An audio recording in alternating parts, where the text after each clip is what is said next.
giovedì 14 novembre 2024 partiamo con due ospiti graditissimi. Veramente sono onorata di avere questi imprenditori, addetti anche alla comunicazione con l'imprenditore, perché riusciamo a capire cosa abbiamo di meraviglioso nel nostro territorio, che sono queste persone che hanno fatto il grande ex ricco nord-est, ma ancora si rimboccano le maniche e cercano di resistere nonostante le difficoltà che voi neppure potete immaginare, soprattutto con la burocrazia, questa burocrazia che attanaglia, questi costi impressionanti, queste materie prime che aumentano sempre di più. Ne parleremo questa mattina con Luciano Sonda, titolare Isolare. Grazie Sonda di essere qui con me, assieme all'addetto di comunicazioni Franco Dolce. Grazie veramente. Grazie a voi. Allora, Sonda, ci racconti un po' com'è la situazione? Sono molto preoccupati, arriveranno i dazi, non si sa come con l'America come faremo,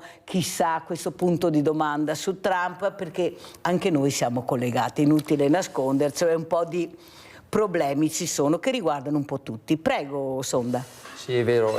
Sì, diciamo un po' parte tutto da questa volontà della Comunità Europea che vorrebbe seguire questa strada, no? Questo Green Deal, questo patto verde, diciamo, no? Per cercare di limitare, come si può dire, la catastrofe che il nostro pianeta possa, diciamo, andare in malora, colpa delle attività umane, che poi qualcuno non ci crede, molti ci credono.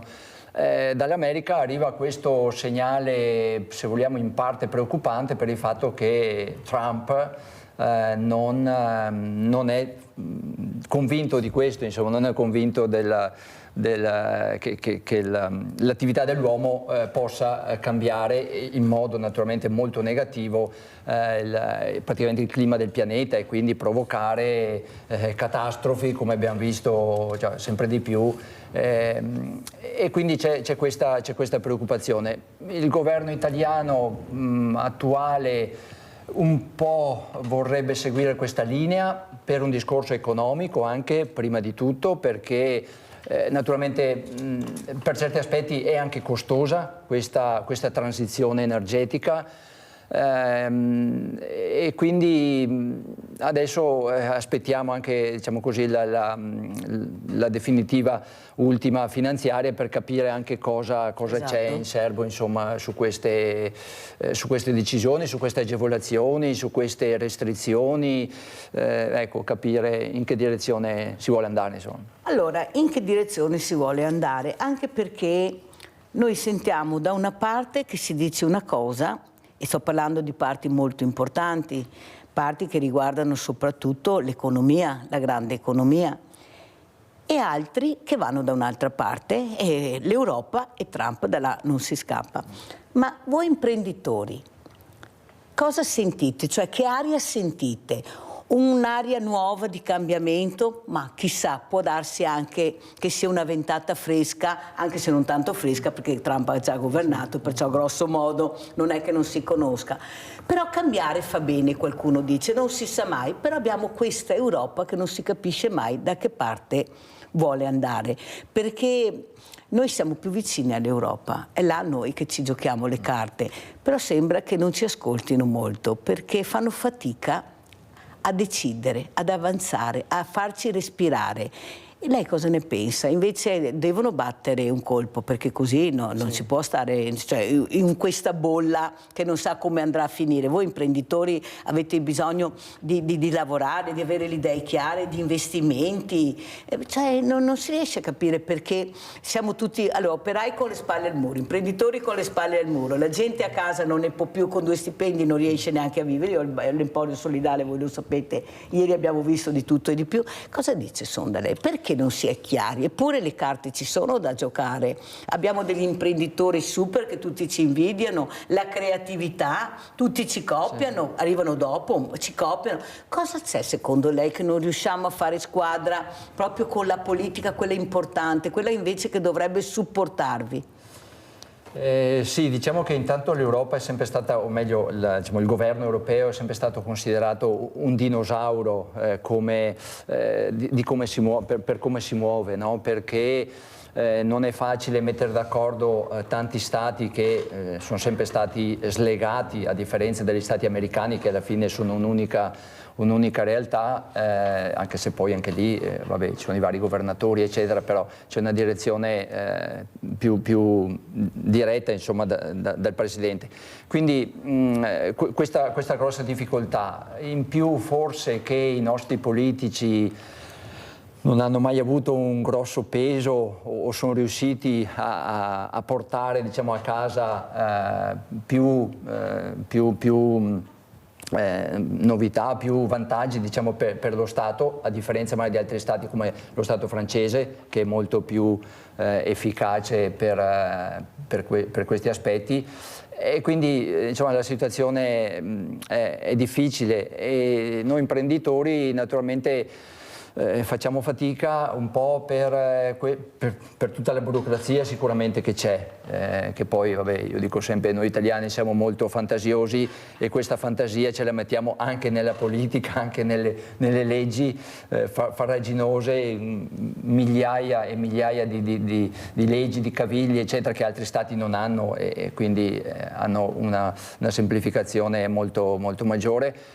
E quindi questa difficoltà è più un mercato che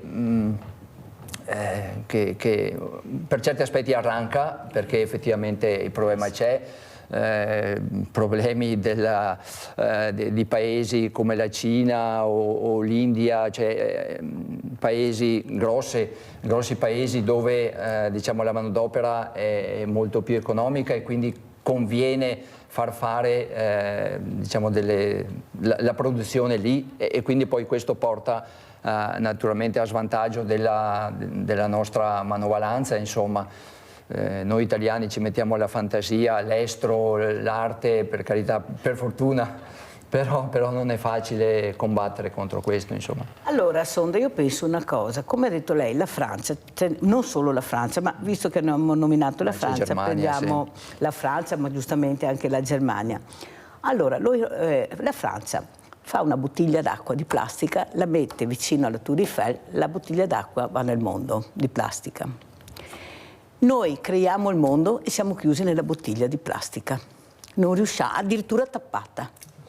Allora questo non torna, perché veramente basta vedere cosa siamo riusciti a fare anche in America, i ponti, cioè le migliori, proprio quelle più illuminate, le abbiamo fatte noi, ricercatori, scienziati, architetti. Allora adesso mi rivolgo all'addetto alla comunicazione. Ero qua che l'aspettavo la Mirella in questo senso. Franco Dolce, cosa c'è che non riusciamo a fare con questa creatività, con questa genialità, come ha detto Sonda, eppure siamo chiusi nella bottiglia? Se non sei proprio fortunato, perché è anche questione di fortuna nella vita, certo. Bisogna dire tu puoi essere bravo, ma pizzico di fortuna ci vuole. Ci vuole cosa sempre. Dice Io ritengo Dolce? che noi italiani, adesso se vogliamo guardare il bacino triveneto, ok, ma anche guardiamo un po' tutta l'Italia, siamo sempre stati dei grandi creativi, cioè chiunque sia italiano nel mondo è visto come colui che risolve, un problem solver, qualcuno che crea nell'universo la propria idea e la porta avanti, tant'è che un sacco di professionisti, a partire anche dalle fasce, per dire ad esempio medici, ricercatori, cosa fanno? Lasciano le strutture italiane e se ne vanno all'estero. Noi creiamo qui uno slogan che è pazzesco, però magari lo creiamo a Venezia, ok? O a Treviso, dove siamo in questo territorio, viene guardato con interesse a livello di comunicazione, però l'agenzia di Milano viene guardata come se fosse perché Milano, ma non vuol dire niente.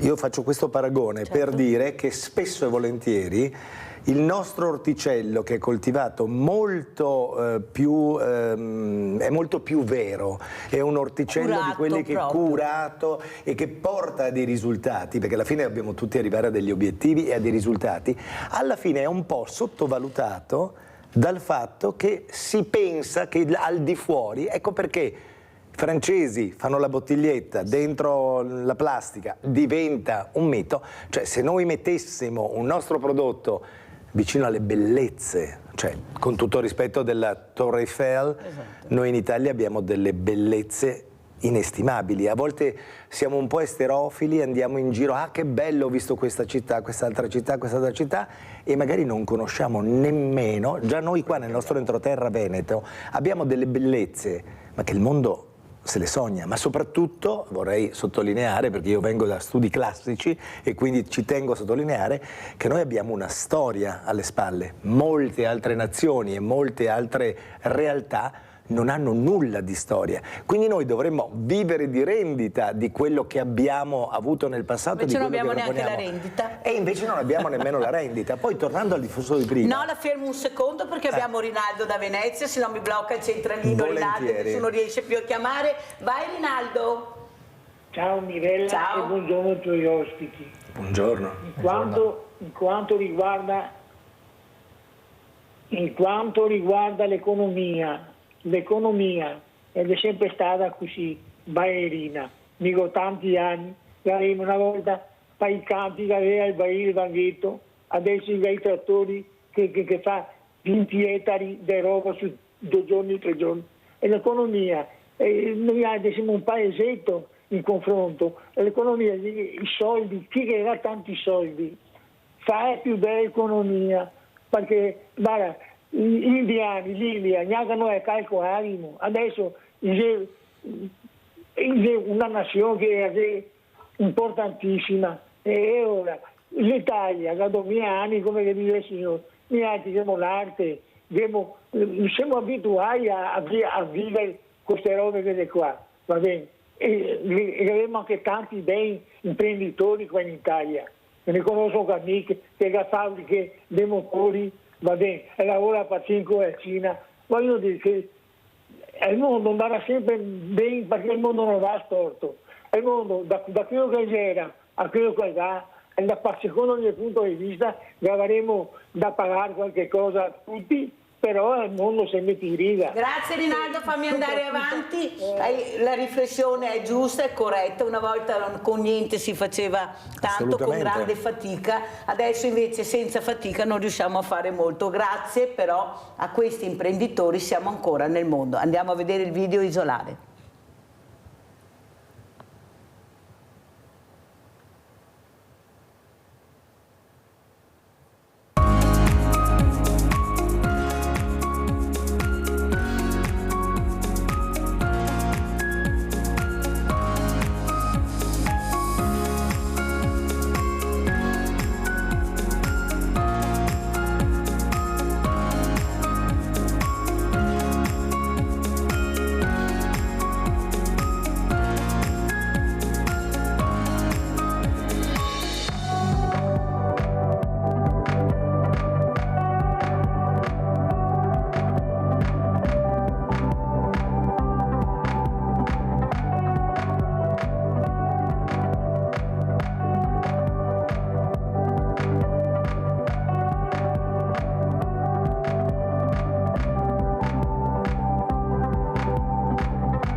visto, Luciano Sonda, questo video che fa capire l'importanza di quello che lei sta facendo. Allora spieghiamo, ecco, chi è Luciano Sonda adesso. Prima abbiamo parlato a livello mondiale, adesso a livello nostro. Cosa fa Luciano Sonda con Isolare? Prego. Beh, noi da quasi 40 anni, 38 quest'anno, svolgiamo questa attività che è quella, diciamo, di efficientare le nostre abitazioni, perché purtroppo abbiamo costruito senza dare troppa importanza a questo aspetto delle nostre case, magari robuste, sicuramente belle, però non coibentate, cioè dispersive, un colabrodo, se vogliamo, di energia.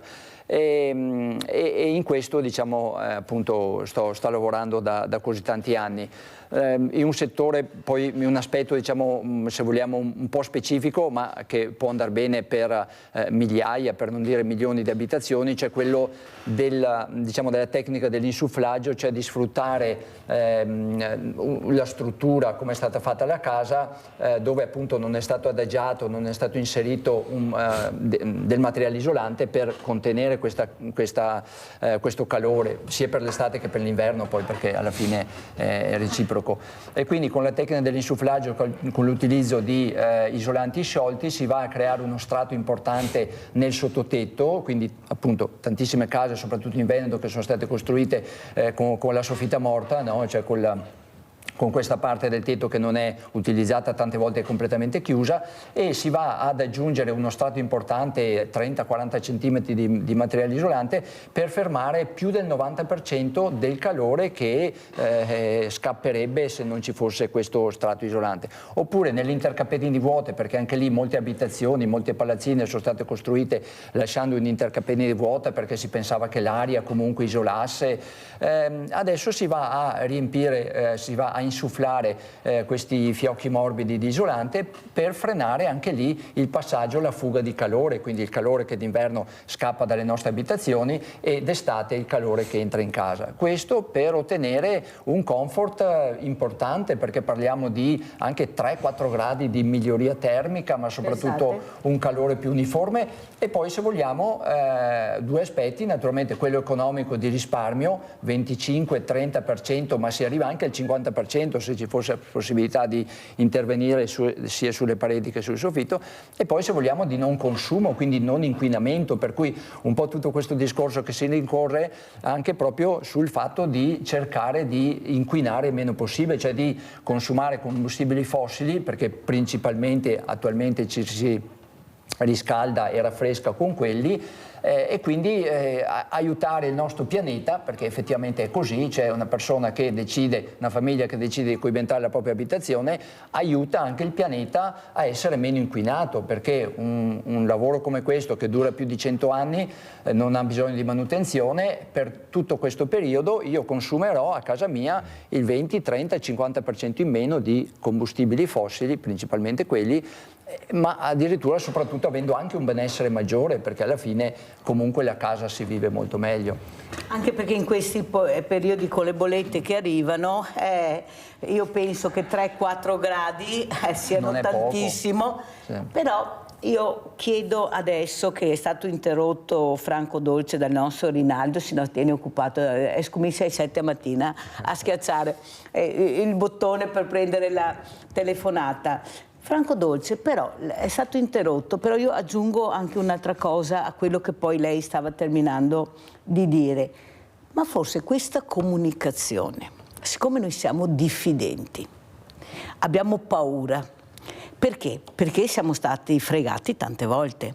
Allora, questo coibentare, se fosse stato spiegato bene alle persone, con delle riunioni importanti, e qua sto parlando ai sindaci con i quali io mi raffronto spesso, sono quelli che io amo di più avere in trasmissione, perché sono quelli diretti col cittadino, non c'è altro per il cittadino, il sindaco. Come c'era una volta questi comitati di quartiere, quando c'è una proposta importante e utile di fare squadra, di mettersi assieme, di capire l'importanza, ecco, di questa parola.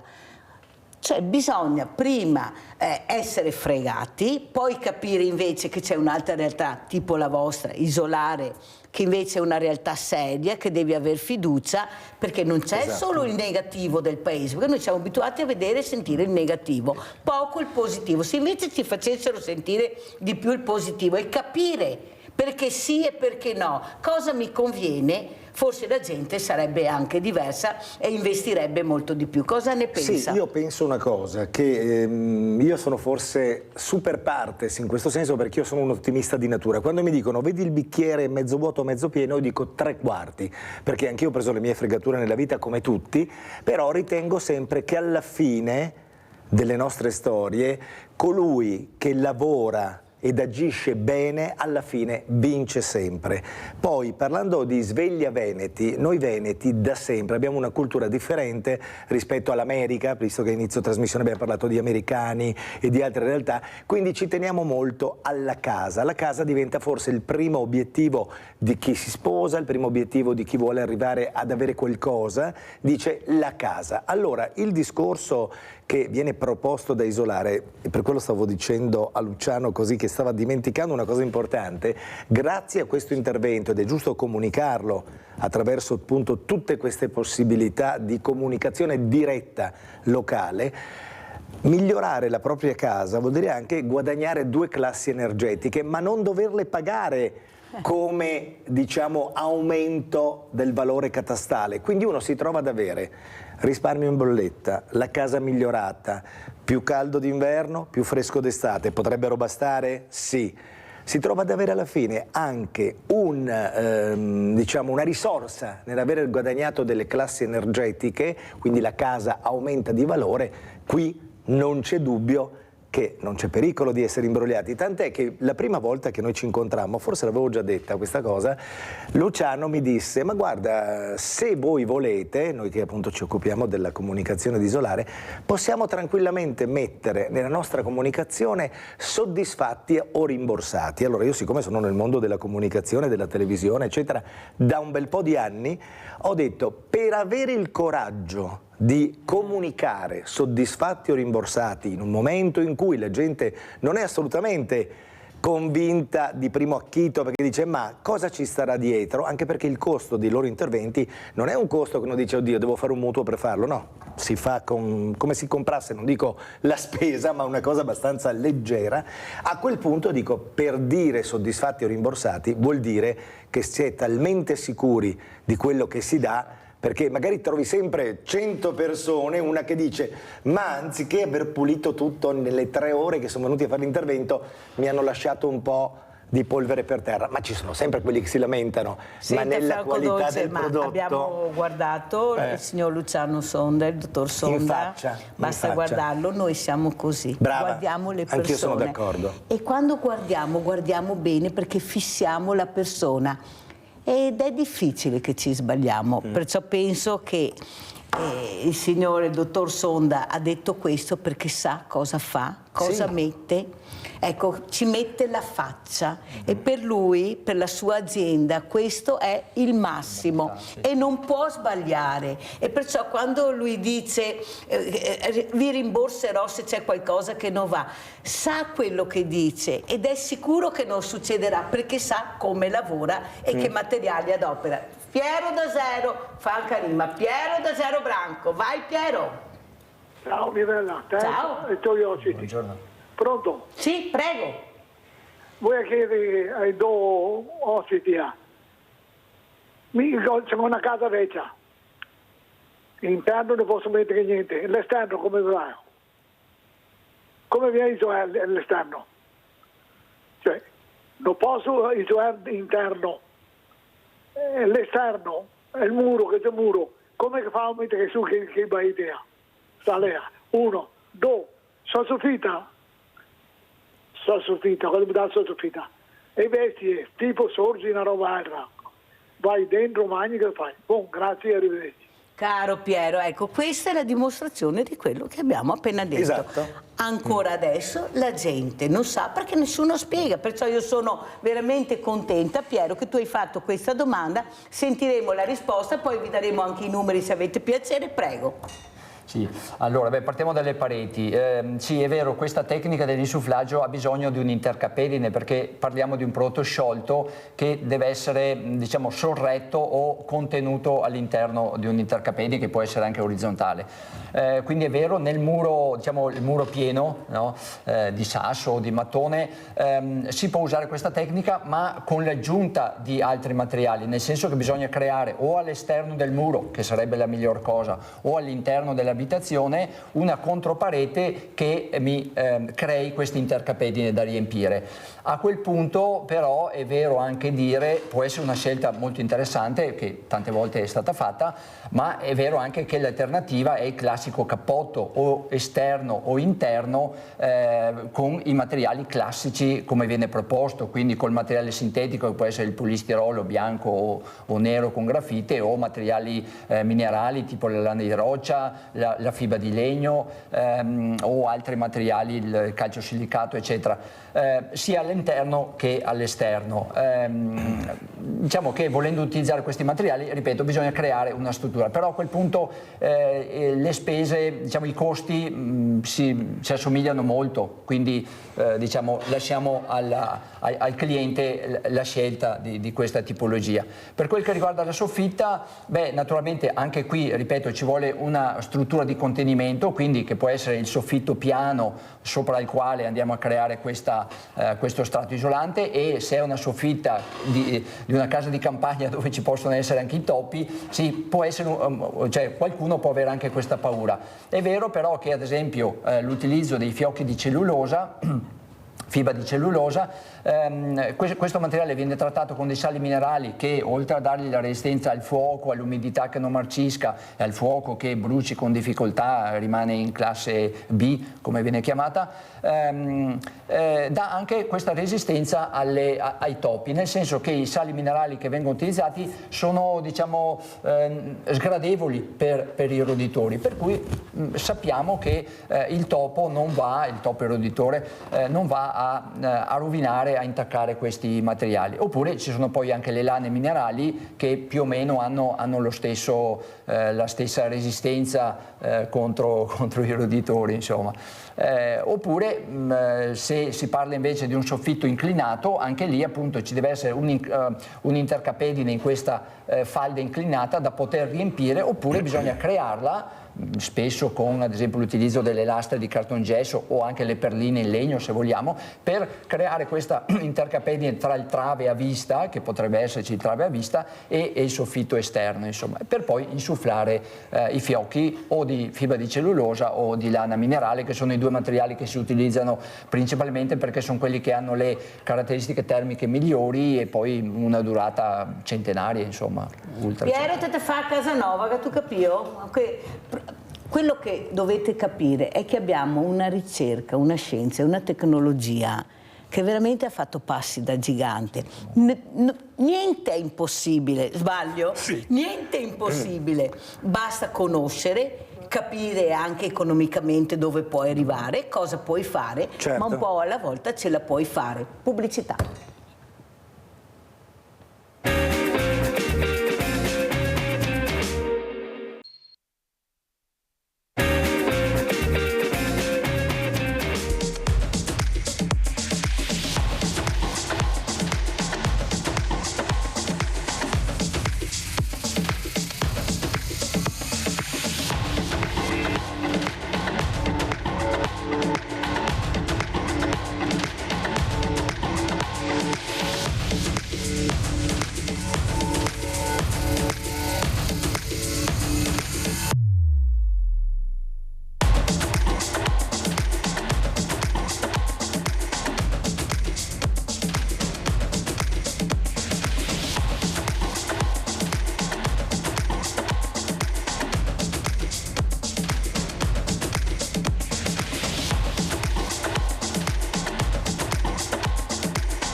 E abbiamo in linea Nadia, prego Nadia.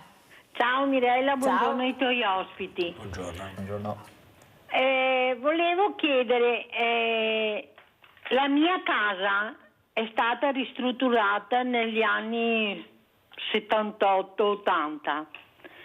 Praticamente già allora facevano dei buoni lavori, perché era una casa rurale, vecchia, e quando è stata ristrutturata hanno fatto il muro esistente, poi hanno fatto un muretto interno e tra i due muri hanno messo la lana di vetro. E dunque i miei muri misurano dai 40 ai 45 centimetri di larghezza.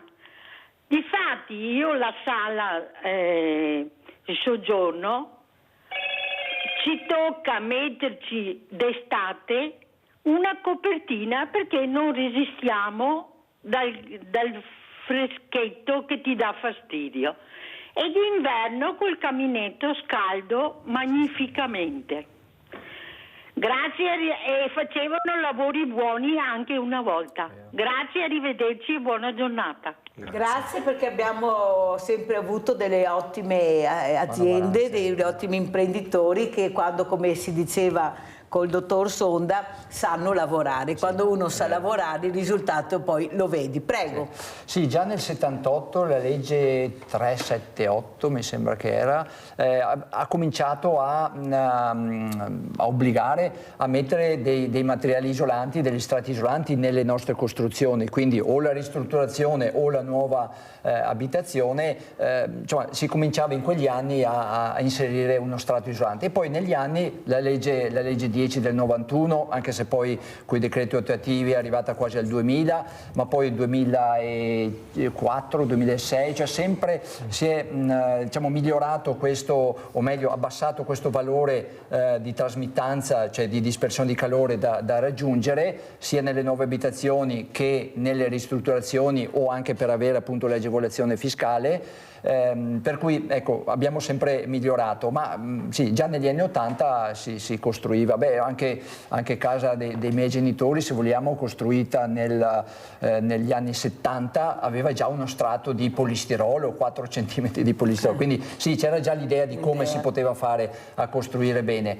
Poi però è vero che si è capito che comunque è importante lo spessore che viene applicato, per cui come dicevo sono aumentati sempre di più questi valori da raggiungere, quindi sempre più spessore, e adesso si parla che per costruire un muro diciamo a regola d'arte, o meglio per arrivare ad avere queste case a energia zero, cioè che consumano poco, certo poi magari con l'aiuto dei pannelli solari, dell'efficientamento, cioè si parla di almeno 10-12 centimetri di materiale isolante nelle pareti e 15-20 centimetri come minimo da mettere sul tetto. Ecco, poi se si mette anche un po' di più non si sbaglia. Difatti noi alla fine i risultati, è per questo che poi diamo la garanzia soddisfatti o rimborsati al cliente, ma perché sappiamo che per avere il migliore dei risultati senza sprecare però ci vogliono 30 centimetri nel sottotetto, meglio 40, e nelle murature se possibile dai 15 ai 20 centimetri, insomma. Ecco. Abbiamo Silvano da Augugliaro, mi sembra di aver capito bene che mi hanno detto. Prego Silvano. Sì, grazie. Buongiorno. Vorrei dire la mia esperienza con il materiale che quel signore lì sta pubblicizzando. Prego. 2 anni fa l'ho sistemata nel mio tetto, e anche quando facevano i lavori invece di 30 ho detto ma mettete pure 40 che sicuramente farà bene. Cos'è successo? Che quest'anno a maggio mi è entrato un fulmine nel tetto, e chi va a pensare che questa cosa può prendere fuoco oppure può andare in combustione? E io proprio non ci avevo pensato, se non che dopo 3-4 giorni le solette delle mie camere erano a 100 gradi, si può dire, un caldo terribile. Ho dovuto chiamare i vigili del fuoco, scoperchiare la casa e portare via il materiale con delle spese che non le dico, E questa cosa io sinceramente faccio fatica a consigliarla degli altri, perché la mia esperienza è stata terribile. Un prodotto che non dovrebbe bruciare va in combustione, ma non si estingue, si propaga, come è successo a me. La ringrazio, mi risponda per cortesia. Grazie, forse non hai proprio seguito bene quello che ha detto il dottor Sonda, però anche all'inizio che aveva spiegato. Comunque adesso spieghiamo. Diamo una spiegazione corretta. È vero, allora sicuramente si parla di fiocchi in fibra di cellulosa, che è un prodotto che viene classificato come resistenza al fuoco in classe B. Però la classe di resistenza al fuoco indica, diciamo, quanto resiste il prodotto se attaccato dalla fiamma. Un limite che hanno i fiocchi di cellulosa, che pur trattati, perché altrimenti brucierebbe come farebbe un falò se fosse solo carta, no? Quindi ci sono questi sali minerali che rallentano la propagazione della fiamma. Un limite che hanno i fiocchi di cellulosa, e che poi spiegherò qual è la tecnica per ridurre anche questo rischio, è che se la potenza di un fulmine oppure un camino che brucia perché magari non è stato pulito da tanti anni e quindi a volte la canna a fumare prende fuoco e arriva anche a 3, 4, 500 gradi di temperatura esterna, riesce ad innescare una quantità di brace che poi in condizioni particolari, perché c'è un po' di ventilazione, perché appunto arriva dell'ossigeno, riesce a propagarsi molto lentamente, molto lentamente, ci vogliono giorni perché avanzi di metri, però è vero, se non viene fermata oppure trova un piccolo ostacolo che allora la ferma, questa si può propagare. È un limite che hanno i fiocchi di cellulosa. Adesso, a parte l'alternativa che sono i fiocchi in lana minerale, che di fatti sono classificati in classe A1, in combustibile, a 700-800 gradi. Che vuol dire? Che vuol dire che diciamo a 700-800 gradi, se si arriva a questa temperatura, praticamente diventano palline di vetro e in più non fanno fumi, non propagano la fiamma e ripeto, si trasformano in vetro, quindi assolutamente sicuri. Difatti già da molti anni, almeno la mia azienda, perché poi non siamo solo noi a fare questa lavorazione, in tutte quelle parti delicate, quindi la scatola di derivazione elettrica, la scatola dell'antenna o tutti i camini, anche quelli non utilizzati, perché non si sa mai, tra 20 anni uno, faccio sempre la battuta, finisce il petrolio, metto una stufa nuova sul caminetto che non pensavo di utilizzare, ecco, là vicino mettiamo sempre almeno 1 metro tutto intorno ai fiocchi di cellulosa, quando si sceglie di mettere solo i fiocchi di cellulosa, di lana minerale, di modo che anche un evento così importante non vada a rovinarmi tutto il resto del materiale che è invece, che è comunque considerato uno dei migliori, perché ad esempio i fiocchi di cellulosa hanno sicuramente il grande vantaggio di avere una grande inerzia termica, cioè rispetto ai fiocchi di lana minerale hanno un po' di hanno della capacità in più a tenere fresco la casa. Ecco, per cui la scelta dei fiocchi di cellulosa è sicuramente una delle migliori soluzioni, però bisogna stare attenti ai camini, alle scatole di derivazione, perché purtroppo uno su migliaia può capitare questo. Allora, l'ultima domanda, poi andiamo subito da Franco Dolce. Qualcuno a casa però dirà: e i costi? Che costi? Perché sentiamo sempre che le materie prime aumentano, che danno sempre la colpa alle materie prime. Allora, a casa cosa diciamo, dottor Sonda? Ecco, anche in questo aspetto in effetti diciamo, possiamo dire di aver avuto la fortuna quasi 40 anni fa di aver iniziato questa attività, perché questo tipo di soluzione, di applicazione ha anche dei costi, soprattutto poi se li moltiplichiamo per tutti gli anni per i quali il materiale non ha bisogno di manutenzione e dura, quindi parliamo di oltre 100 anni, ha dei costi che possiamo dire abbordabili. Perché se vogliamo dare delle cifre giusto per capire, non so, per la coibentazione delle pareti, poi ripeto, dipende quanto è grande la casa però, quanto è l'intercapedine, lo spessore, quindi quanto materiale si utilizza, però non so, si può andare dai 1.500 fino a 3.000 euro per la coibentazione di tutte le pareti esterne. cosa che, se vogliamo giustamente fare un confronto con un cappotto, parliamo almeno di 10-15 mila euro per la coibentazione delle pareti di un piano. Però poi è un risparmio. Certo, poi un risparmio che ad esempio per le pareti può andare dal 10 al 20%, 25%, a volte anche 30% può arrivare, perché poi dipende se io ho l'appartamento dentro un condominio, quindi la mia superficie disperdente non sono 4 pareti come può essere la casa singola, ma sono magari solo 2 o 3 pareti, ecco che l'energia che io brucio, consumo per rimanere calda, viene dispersa solo da 2 o 3 pareti, e quindi se in quelle 2 o 3 pareti, perché poi magari ho il piano sopra che è caldo perché c'è un altro inquilino, quello sotto uguale, quindi alla fine, per cui se io vado a coibentare quelle 2 pareti lì, magari posso arrivare anche al 30% di riduzione di quella spesa, che probabilmente non sarà così elevata che avevo per riscaldare la mia abitazione. La villetta singola naturalmente un po' di più, quindi la percentuale diminuisce. Per i sottotetti, anche lì naturalmente dipende un po' dallo spessore, ma abbiamo sempre detto che si va dai 30 ai 40 centimetri. La grandezza della casa naturalmente influisce, per cui possiamo andare da cifre che possono arrivare anche a poco più di 2.000 euro per arrivare fino ai 4-5.000 euro della coibentazione totale, con, ripeto, uno strato importante di isolante, che poi sia la lana minerale o i fiocchi di cellulosa, che ripeto principalmente sono i 2 materiali che utilizziamo. Ecco, siamo intorno a questi valori, e nessuna manutenzione per i prossimi 100 e più anni, insomma. Sa perché, dottor Sonda, le ho fatto questa domanda per dare i numeri? Perché ho avuto un illustre fisico la scorsa settimana che mi ha detto: Mirella, quando fai la domanda fate dare i numeri, vedrai che i numeri parlano da soli. Siccome noi andiamo alla scuola tutte le mattine con i nostri ospiti, questa mattina siamo stati a scuola e abbiamo sentito dei numeri veri, quelli che ci permettono di fare dei conti a casa e dire: posso farlo o non posso farlo, dove posso arrivare. Ecco qua la comunicazione. Eccoci qua, io volevo dire 2 cose, perché adesso abbiamo preso questo argomento ed è importante dire che Luciano Sonda viene spesso invitato in trasmissioni medico-scientifiche. Perché?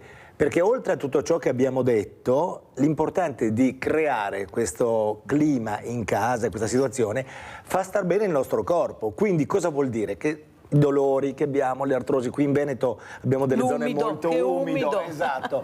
Vogliamo stare bene con noi stessi dentro le mura domestiche. Allora, se ci vogliamo bene per la nostra salute, è un valido avvertimento: metti a posto la tua casa e starai anche meglio fisicamente. Ma io volevo partire prima da un'altra cosa. Siccome tutti sappiamo che la Mirella, che è encomiabile in ciò, fa un sacco di operazioni ed è sempre là, vista coi fucili puntati, perché lei dice la verità sempre e comunque, lei va avanti con le sue crociate sempre e comunque, abbatte gli ostacoli eccetera.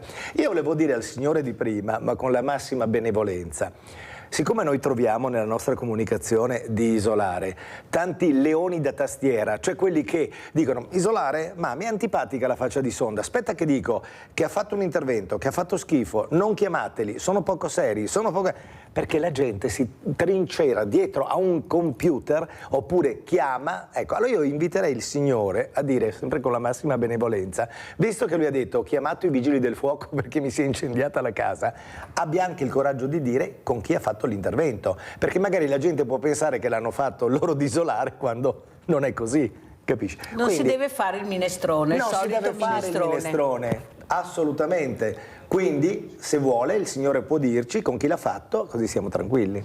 Allora, posso dire che il signore che lei ha appena citato, sull'importanza della comunicazione, ha richiamato dicendo che vorrà si metterà in contatto con lei, dottor Sonda, perché si vuole capire, vuole sapere. Quindi abbiamo centrato l'obiettivo. Abbiamo centrato l'obiettivo. Assolutamente sì, grazie allora per questa comunicazione che viene fatta correttamente, perché qui da Mirella o si fa i seri, corretti e precisi o non si parla, giusto? Allora io ringrazio Franco Dolce per queste parole, però siccome ho parlato di dolce, la dolcezza di Isolare, che è una donna naturalmente, adesso ve la presento, la facciamo sedere, grazie. Allora andiamo magari Franco su di voi Dolce. due, chiamo il regista, prego. Che io esco di scena, saluto tutti e ringrazio per questo facciamo appuntamento. I saluti con la First Lady, come l'ha chiamata il nostro Franco Dolce, che è Rita Sartor.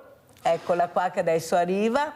Basta che Rita lo tenga, così non serve fare 1000 cose, tanto manca pochissimo, però saluti doverosi, far vedere chi è al fianco del dottor Luciano Sonda, un'altra donna importante, Rita Sartor. Ecco, questa figura femminile che veramente è importante, perché forse dà anche la carica, la caparbietà. Ecco, bisogna osare. Ecco, quello che noi facciamo donne è quello di saper osare. Scusate, ma lo devo dire, noi vogliamo sempre. Osiamo, prego Rita. Sì, io oso, nel senso sono un po' come te, nel senso che mi trovo davanti anche tante volte che non la pensano come me certe persone, però io dico, io la penso così, rispetta il mio, io rispetto il tuo, ok? Anche il fatto di lavorare, di continuare, di lavorare per ieri, per oggi, per domani.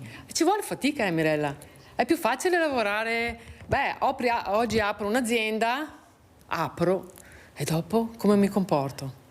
La faccia ce la metto. Allora, aprono, chiudono. Invece isolare, ha aperto, vuole continuare e continuare bene. Come imprenditrice, Rita Sartor, cosa chiederesti? Adesso c'è una donna al comando, prima avevamo avuto uomini, adesso c'è una donna al comando. A questa donna al comando che ha detto sono Giorgia, sono una di voi, cosa vorresti dire? Visto che lei è Giorgia, sono mamma, sono una di voi, cosa vorresti dire come donna imprenditrice? Sì, come donna mi aspetto da Giorgia più sensibilità e più concretezza e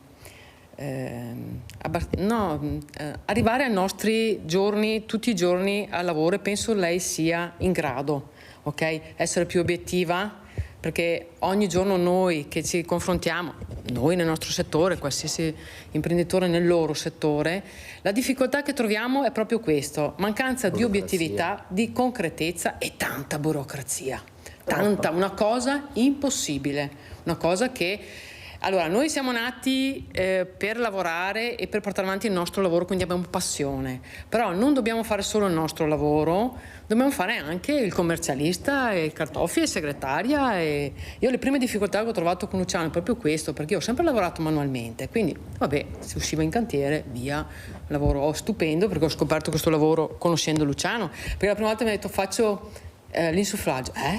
Che lavoro è? Cosa sia sta roba, Rita? Cosa sia sta roba? Cosa sia sta roba? Un grado, 2 gradi. Cosa ho avuto che sia un grado 2? Così, ti ricordi? Sì. Effettivamente c'è una differenza nella sensibilità, nel sentire, stupenda. Cioè, la nostra difficoltà è proprio quella, nel senso che se un cliente lo fa, dopo si trova benissimo e cioè, proprio di cuore rimane contento e quindi propaga il nostro sistema. Io ho detto un grado 2, ma vediamo. Effettivamente è un lavoro stupendo, però ti trovi a dover fare anche, che adesso io sono più in ufficio, però burocrazia, per fare un movimento devi fare una cosa, 10 carte, 5 carte, in cantiere i ragazzi tutti devono essere, giustamente, in regola tutti devono essere, però ci troviamo in un mercato che ci sono aziende che troviamo anche noi, che collaboriamo, serissime, nel senso che ci tengono ai dipendenti, umanamente e anche fisicamente in cantiere. Ci sono altre aziende che sono nel mercato e che ci trovano, nel senso ci impediscono di avere un mercato lineare, fatto bene, equo, ok? Ci troviamo, ci prendono, ma siete cari un cavolo, nel senso se tu vuoi, dipende te cosa vuoi. Esatto. Cosa vuoi te per la tua casa? Un'azienda che sono anni che è nel mercato e che vuole continuare a lavorare come si deve. È più difficile, Mirella, lavorare come si deve, perché è più facile quando il cliente ti chiama a non rispondere. Però dopo vedi i risultati. Sì, questa è la nostra soddisfazione. Che ti fa dire soddisfatti o rimborsati, sì, perché è una parola che veramente non abbiamo mai sentito e l'abbiamo sentita oggi, perché avete visto questa coppia meravigliosa, avete visto? Non sono la mente e il braccio, sono 2 menti e 2 braccia che lavorano assieme, ecco, e questo fa sì che hanno le idee chiare, perché sono persone per bene su quello che si deve fare. Grazie dottor Luciano Sonda, veramente grazie. Prego. A questa donna meravigliosa al fianco di Sonda, che è Rita Sartor, che ha fatto capire, avete visto visto la grinta? Non da vendere, ma sono da... Sì. Vogliami dire, ecco, perché veramente così si deve andare avanti. Ecco, questa è la coppia, si parla di persone, non maschile e femminile, qui parliamo di persone. Grazie, no aspetta, c'è Mirella in linea, mamma mia Mirella! Ciao Mirella. Cara, te l'ho fatto aspettare, no? Dobbiamo mandare Mirella, vai Mirella! Sì, ciao, e volevo salutare i due signori di prima che parlavano di isolamento a sue case. Mia cognata ha fatto in giugno questo lavoro, un'impresa è venuta, hanno fatto, e sono stata là 20 giorni fa a trovarla e vedesse che capolavoro, che bene che si sta. Brava. D'estate fresco, d'inverno caldo, e adesso ha detto guarda, contentissima. Brava Mirella, devo chiudere, però hai dato veramente in là. Grazie. Ecco, ci sono persone serie come questa mattina e bisogna credere e fidarsi, perché dobbiamo anche fidarci un po' di più. Grazie, pubblicità.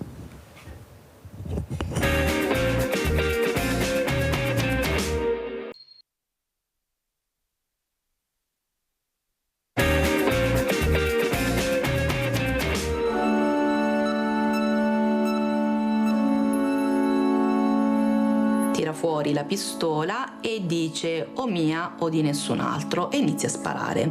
Io cado per terra, mi ritrovo in un lago di sangue, lo guardo, gli chiedo per favore fermati, cosa stai facendo? Lui si ferma, vede che ero ancora viva e riprende a sparare mentre io ero per terra. Io sono viva per miracolo perché lui voleva uccidermi. Ho deciso di lasciare il mio fidanzato con cui avevo una storia di 10 anni, ho capito che non era la persona giusta per me. Allora, è il 13 gennaio del 2006 quando mi arriva un messaggio in cui mi diceva che stava arrivando, che voleva parlarmi per l'ultima volta. Da quel giorno la mia vita è completamente cambiata. Uno dei proiettili aveva lesionato il midollo spinale, per cui io da 18 anni vivo su una sedia a rotelle. Quando la persona che è al nostro fianco ci impedisce di portare avanti un nostro sogno, ci impedisce di uscire con gli amici, non ci sostiene, questo non è amore. Ma esiste anche l'amore che cura. Per fortuna io ho incontrato questa persona che in questa seconda vita mi è stata vicino. Quando vediamo per strada un comportamento sbagliato, un ragazzo che magari sta picchiando oppure urlando contro la propria ragazza, non voltiamoci dall'altra parte. Se abbiamo paura di intervenire, chiamiamo le forze dell'ordine.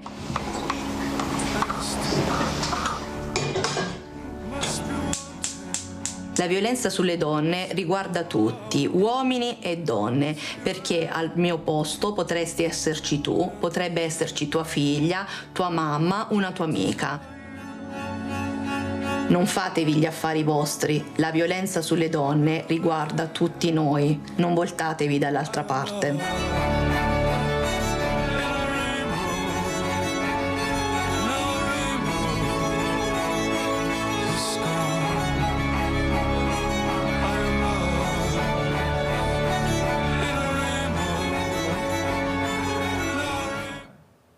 Questa seconda parte la dedicheremo a questo tema, questi femminicidi. Fra poco ci sarà la giornata che ricorderà queste donne, tante madri, tante sorelle, tante fidanzate, tante mogli che non ci sono più. Però io voglio ricordarlo prima e lo ricorderò dopo, come faccio sempre, e continuerò a ricordare. Perché non è la giornata, non è il tempo, è la quantità delle notizie, delle informazioni che dobbiamo dare a questa donna, come avete sentito l'ultima volta, questa ultima volta che non ci deve essere, che se facciamo questo dobbiamo essere accompagnate non da una ma da più persone, direi, perché sennò non c'è più l'ultima volta, c'è quella volta e non ce ne sarà più un'altra. Ne parleremo questa mattina con un'amica graditissima, carissima, che è Elisabetta Ferraro. Io ho avuto la fortuna di conoscere Elisabetta tempo fa a Villa Margherita, assieme a suo marito, e da quella volta ho capito l'importanza di parlare alle donne, ma anche agli uomini, di parlare alle persone, perché se continuiamo a dividere non ce la facciamo più.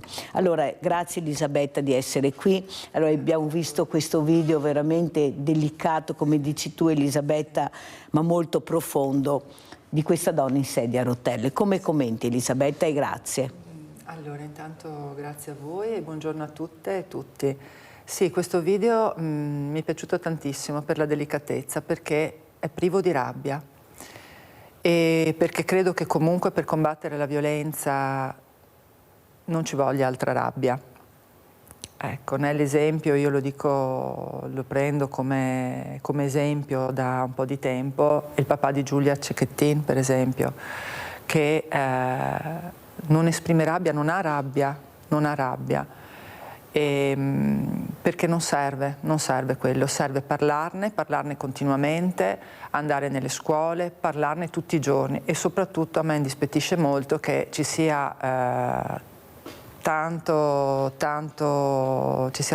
il 25 di novembre, nella giornata internazionale contro la violenza sulle donne, e poi via via se ne parli sempre meno. Bisogna parlarne tutti i giorni, perché come vediamo di donne che muoiono ce ne sono tutti i giorni, che muoiono ammazzate dai loro compagni o mariti o comunque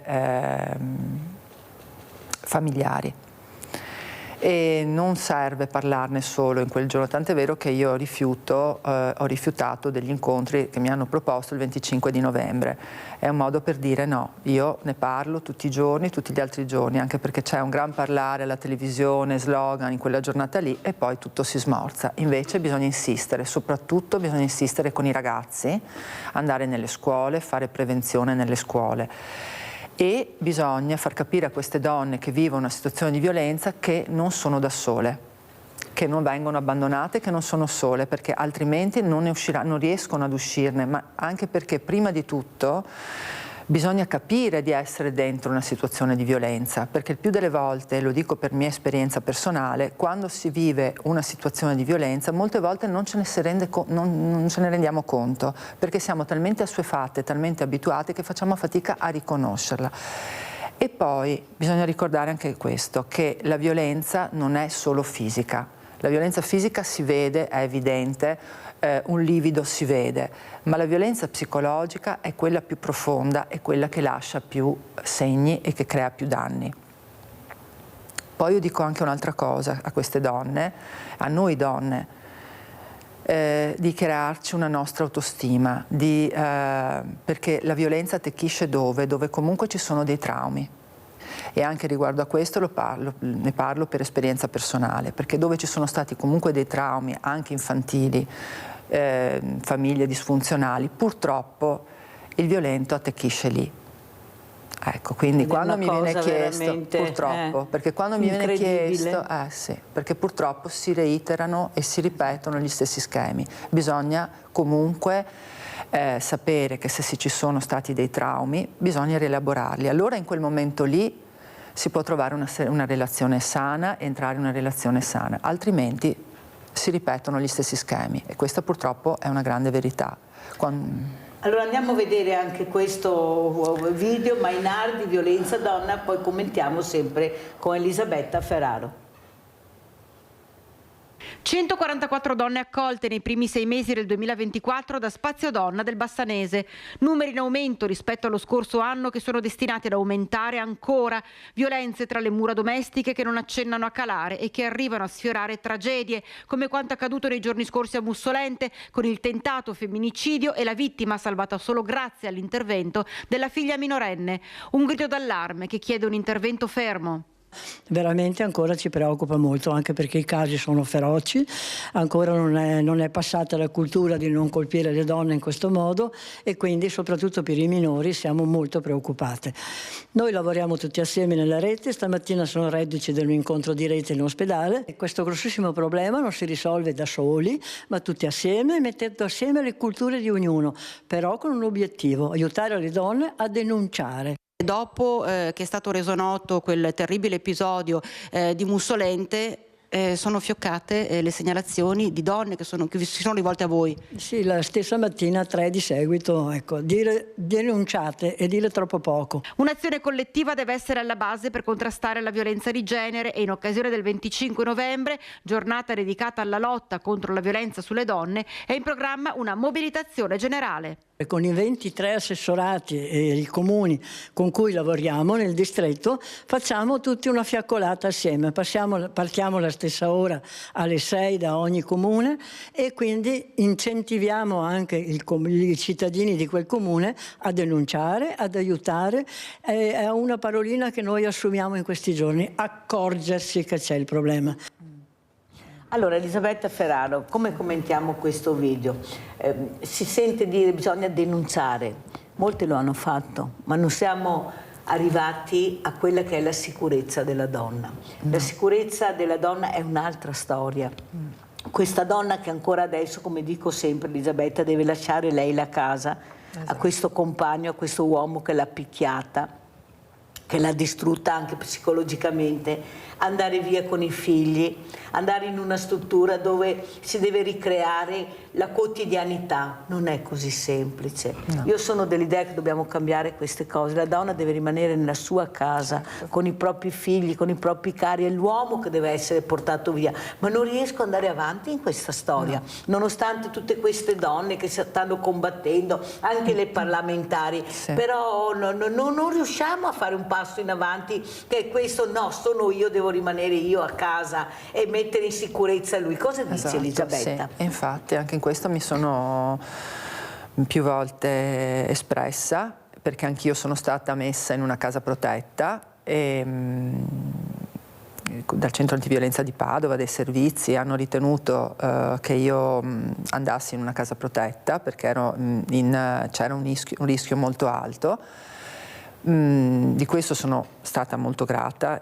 Questo non vuole essere una recriminazione, però non è corretto, non è giusto che la donna debba essere portata via dalla sua casa, addirittura a volte senza nessun indumento, senza nulla, all'improvviso, magari di nascosto, con i propri figli, e il violento rimanga libero di uscire, di fare quello che vuole. Io ci sono stata 2 settimane, ho accettato di stare 2 settimane, dopodiché io sono tornata a casa mia perché non lo consideravo una cosa giusta, e questa deve essere una cosa che va cambiata.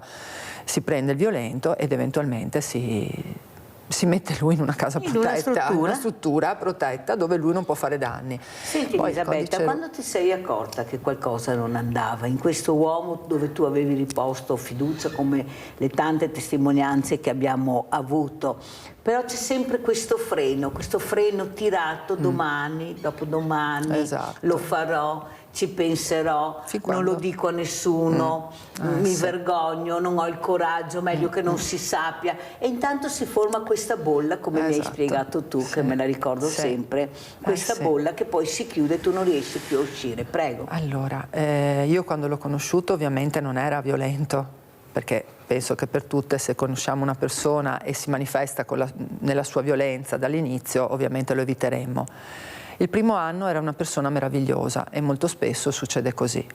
E poi tutto è cambiato ed è stato un po' alla volta, anche perché i momenti di serenità erano anche lunghi e si alternavano dei momenti appunto di grande violenza. Però io pensavo che sarebbero cambiate le cose, perché comunque si scusava, mi prometteva di cambiare, che c'era un grande amore nei miei confronti, e invece poi ho capito che di questo non si trattava.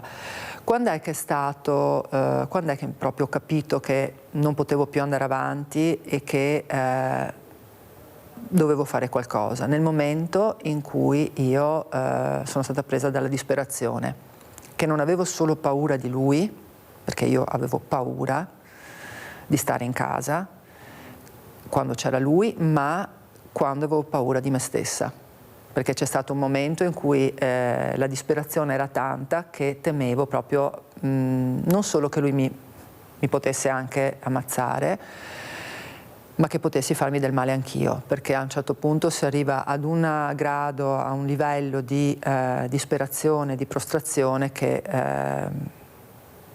si fa fatica anche proprio ad andare avanti.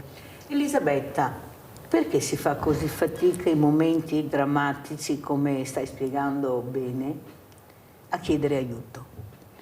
Allora, Eppure ci sono persone che potrebbero aiutarti. Noi sentiamo sempre, continuamente, queste squadre, anche col telefono, alza il telefono, chiamami, io ci sono, ti rispondo. Perché si fa fatica a chiedere aiuto? Specialmente anche donne come te, colte, cioè persone che capiscono che non si può, che è un amore tossico, come è stato definito. Ecco, questo tossico che non si capisce, che non si ha paura di affrontare con altri. Prego. Allora, innanzitutto il senso di vergogna. Il senso di vergogna profondo che una donna che subisce violenza prova. Quindi anche nel parlare a qualcun altro, nel dirlo, ci si vergogna. E poi il fatto di riconoscerlo, perché ormai quando sei talmente svilita, umiliata, cominci a dubitare anche di te stessa e cominci a pensare che forse quello che il tuo compagno violento dice forse è vero. Forse è vero che non valgo niente, forse è vero che non sono un incapace, forse è vero che non sono in grado di... E quindi nemmeno di reagire, di uscire da una situazione del genere. Anche perché si è talmente... Io ero psicologicamente molto provata, quindi si perde anche la forza, no? La forza, il coraggio viene meno. Però a un certo punto io ero al limite. Se non avessi fatto qualcosa probabilmente non sarei nemmeno qui. Col senno di poi, dopo quello che abbiamo sentito e quello che hai provato, se tu avessi di fronte quella Elisabetta, quella nella bolla, cosa direbbe questa Elisabetta a quella Elisabetta? Perché ce ne sono tante anche in questo momento che sono dentro questa bolla. Cosa vorresti dire? Che avrei dovuto farlo prima, che di coraggio ce ne abbiamo e ce l'abbiamo tutti e che viene fuori nel momento in cui ne abbiamo più bisogno, anche quando pensiamo di non averne, e che comunque ce l'ho fatta a fatica, perché è stato molto faticoso, perché è inutile dire denunciate che sembra tutto semplice, tutto facile, non è così, è un cammino faticosissimo, doloroso, soprattutto quello che io dico è che non basta allontanarsi o far allontanare il violento, non è finita lì. C'è tutto un percorso che le donne che hanno subito violenza devono fare per rielaborare tutti i traumi che hanno passato.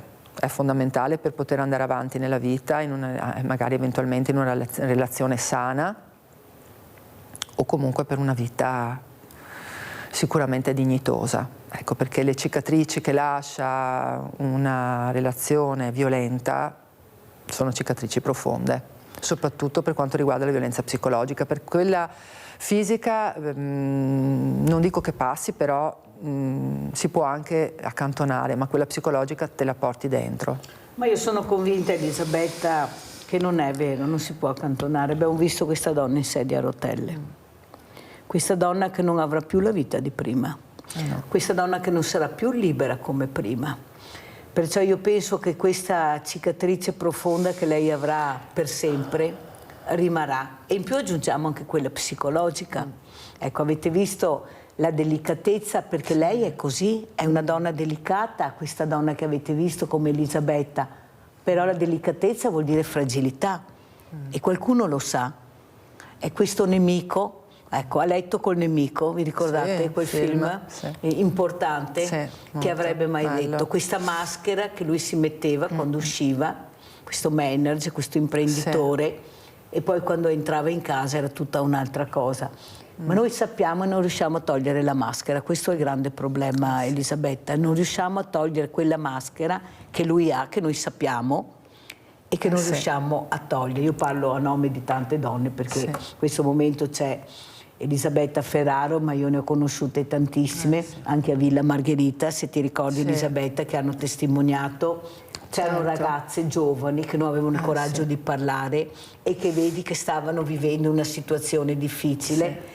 Ecco, c'è questa paura. Cos'è la paura, Elisabetta? Nonostante questa violenza, questa aggressività, la paura, la vergogna e la paura, bomba atomica, sì. Ti blocca. Prego, Elisabetta. Infatti, questo è la paura di qualsiasi cosa, paura di reagire, paura di denunciare, paura però allo stesso tempo di stare in casa o di frequentare comunque la persona violenta, però si è talmente fragili, talmente annientate che si ha paura anche di se stesse e quindi si è inermi, si è bloccate, ecco, paralizzate. Però da tutto questo si può fare qualcosa, si può uscirne. Comunque ci sono i centri antiviolenza, io lo dico sempre, rivolgetevi lì ai centri antiviolenza, chiedete aiuto. Questo lo dico alle donne che vivono una situazione di violenza e a tutti noi invece dico non giriamoci dall'altra parte.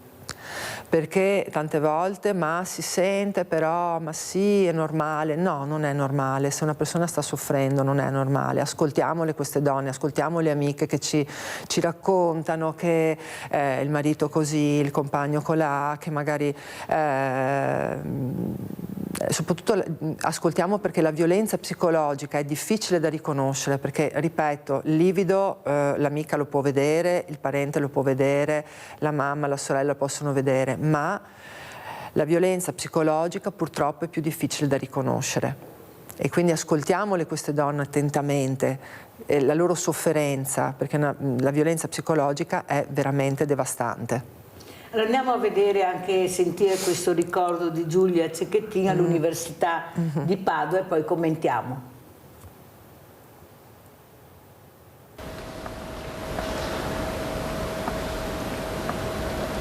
Prendete chiavi, borracce, voce, tutta la vostra rabbia e facciamoci sentire.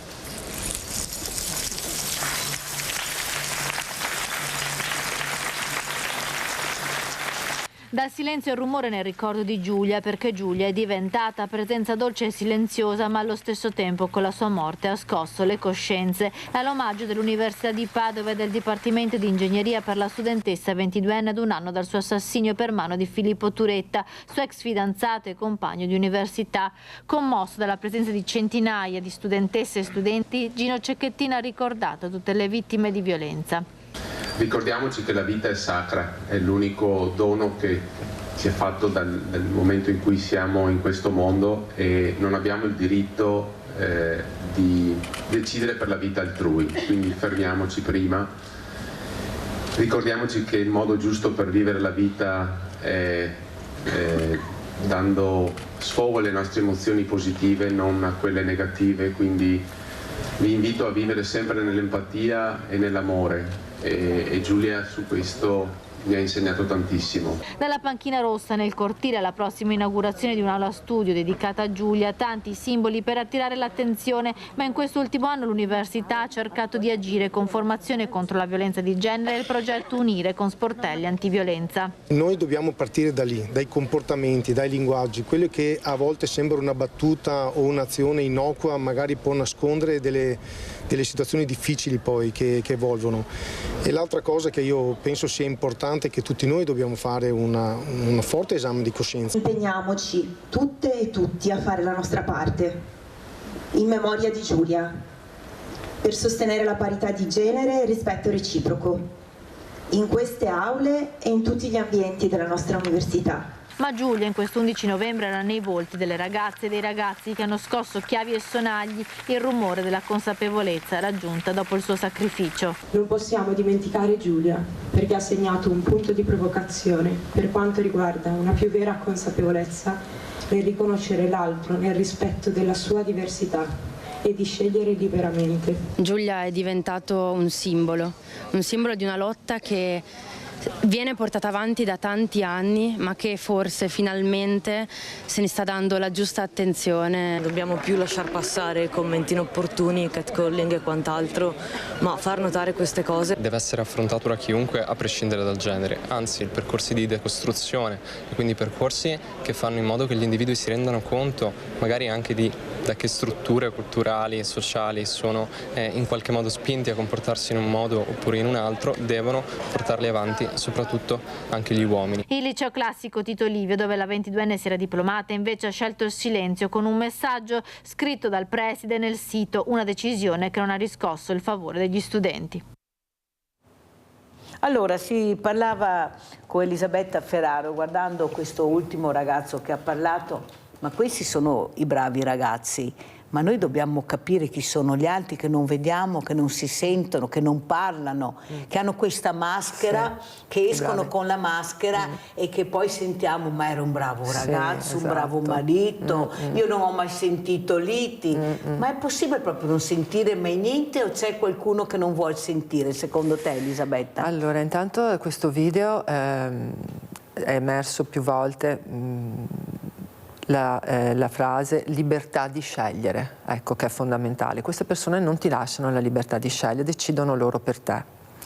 Poi per quanto riguarda, appunto, abbiamo visto il ragazzo, la faccia pulita, persona comunque che ha espresso il suo pensiero in maniera positiva, e poi ci sono appunto quelli che si nascondono, i narcisisti, parliamoci chiaramente, i narcisisti, che sembrano delle brave persone, che tutti considerano socialmente ben inseriti e poi in realtà non lo sono.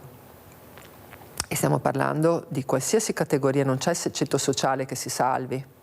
Secondo te, Elisabetta, c'è una questione anche di educazione fin da piccoli, questa violenza, cioè è impossibile che uno nasca così, si dice, è una cultura che poi vivi in casa da piccolo, questa mamma, il papà, il compagno della sorella, c'è un qualcosa? Sicuramente c'è una questione culturale. Il maschilismo, il macismo, questo inculcato ormai, e lo respiriamo tutti. Per quello bisogna lavorare sui giovani, perché loro sono la speranza, perché questo si è respirato purtroppo, un maschilismo vissuto proprio, respirato nelle famiglie e poi portato comunque avanti come mentalità, una mentalità sbagliata, una mentalità errata. Ma secondo te, Elisabetta, non sarebbe anche da cambiare anche questa giornata? E ti spiego il perché. Nel senso, noi abbiamo visto un uomo che ha parlato per difendere questa morte di questa figlia adorata. Perché io vedo che siamo sempre noi donne che parliamo, pochissimi uomini. Cioè dovremmo invertire. Dovrebbero essere loro a parlare a noi, ad ascoltare, a fare domande. Ma loro dovrebbero essere a parlare. Mi sembra che siano molto pochi. Non so se cambierà quest'anno, ma fino anche all'anno scorso io ho visto sempre tante donne che offrono aiuto, che si rimboccano le maniche, che danno anche dei consigli, ma pochi uomini. O sbaglio, Elisabetta? Infatti anche agli incontri una cosa che noto sempre è che si presentano soprattutto donne, quando in realtà il problema è degli uomini. Noi lo subiamo, ma è un loro problema, nel senso che un problema loro che possiamo affrontare tutti insieme, ma finché loro mandano a questi incontri o quando ci sono appunto eventi sulla violenza, vanno solo le donne, serve poco.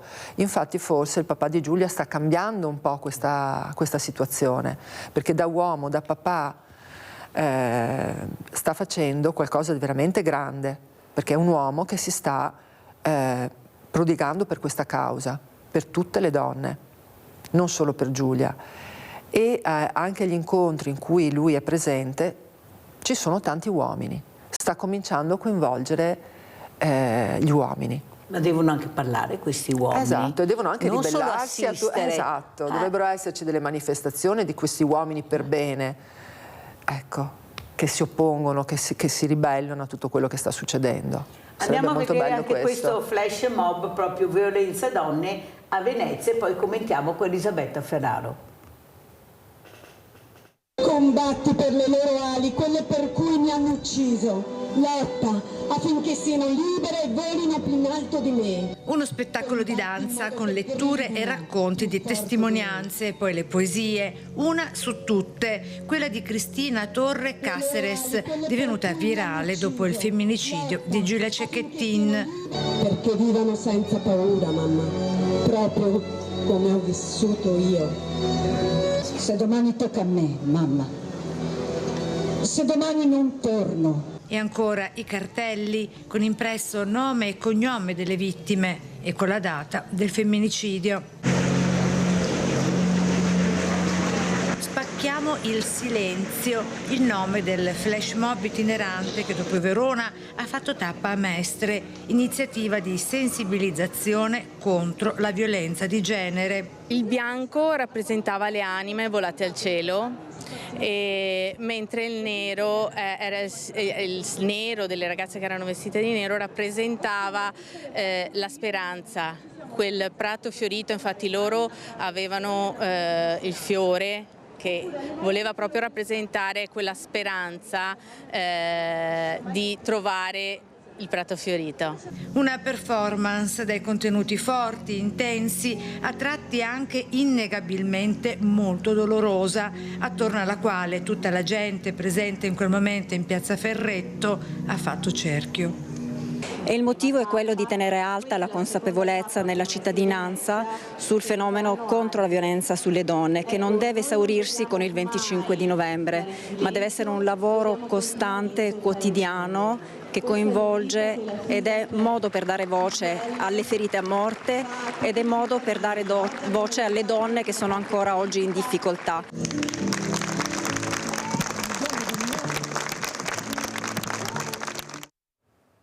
Allora Elisabetta, ancora donne che parlano, solo donne. Sì. Penso che come il signor Cecchettin ce ne sia uno o due al massimo, e invece noi dobbiamo far parlare loro, dobbiamo supportare, anche gli uomini dovrebbero supportare questo uomo, questo Cecchettin che ha perso la moglie, la figlia, e nonostante tutto cerca di dare speranza, di non avere odio, di parlare di amore. Prego. Sì, infatti, io lo dico sempre a tutti gli incontri, sempre donne, però secondo me sta un po' cambiando adesso la questione, perché appunto il papà di Giulia sta coinvolgendo gli uomini anche nei suoi incontri. Scusa. Niente.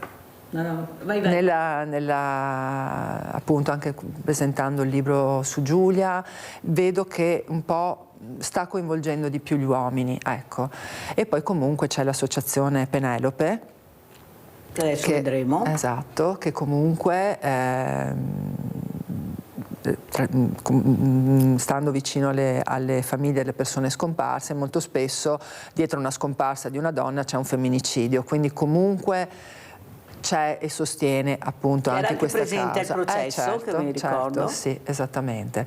Quindi e anche l'associazione Penelope è fatta anche di uomini, e di uomini che comunque sposano questa causa, combattono contro la violenza sulle donne. Perché Elisabetta ti sei avvicinata all'associazione Penelope? Io so che l'hai conosciuta a Villa Margherita, perché era presente anche con le associazioni, abbracciano le associazioni, e hai sentito questo desiderio di fare squadra con qualcuno, che qualcuno ti ascolti, di fare anche dei percorsi assieme, anche trattando temi anche molto delicati, come hai detto tu, scomparsa molte volte si abbina al femminicidio, come abbiamo visto. Perché è importante anche trovare queste associazioni?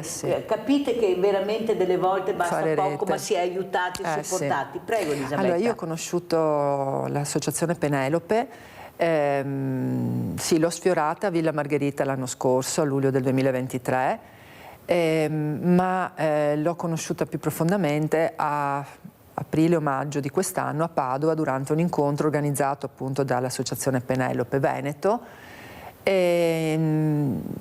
Io lì ho conosciuto il presidente nazionale, l'avvocato Nicodemo Gentile, che abbiamo avuto anche ospite, la presidente di Penelope Veneto Daniela Ferrari, il criminologo Edoardo Genovese, e poi lì di conseguenza ho conosciuto successivamente anche Gilda Milani, e da subito si è creata empatia.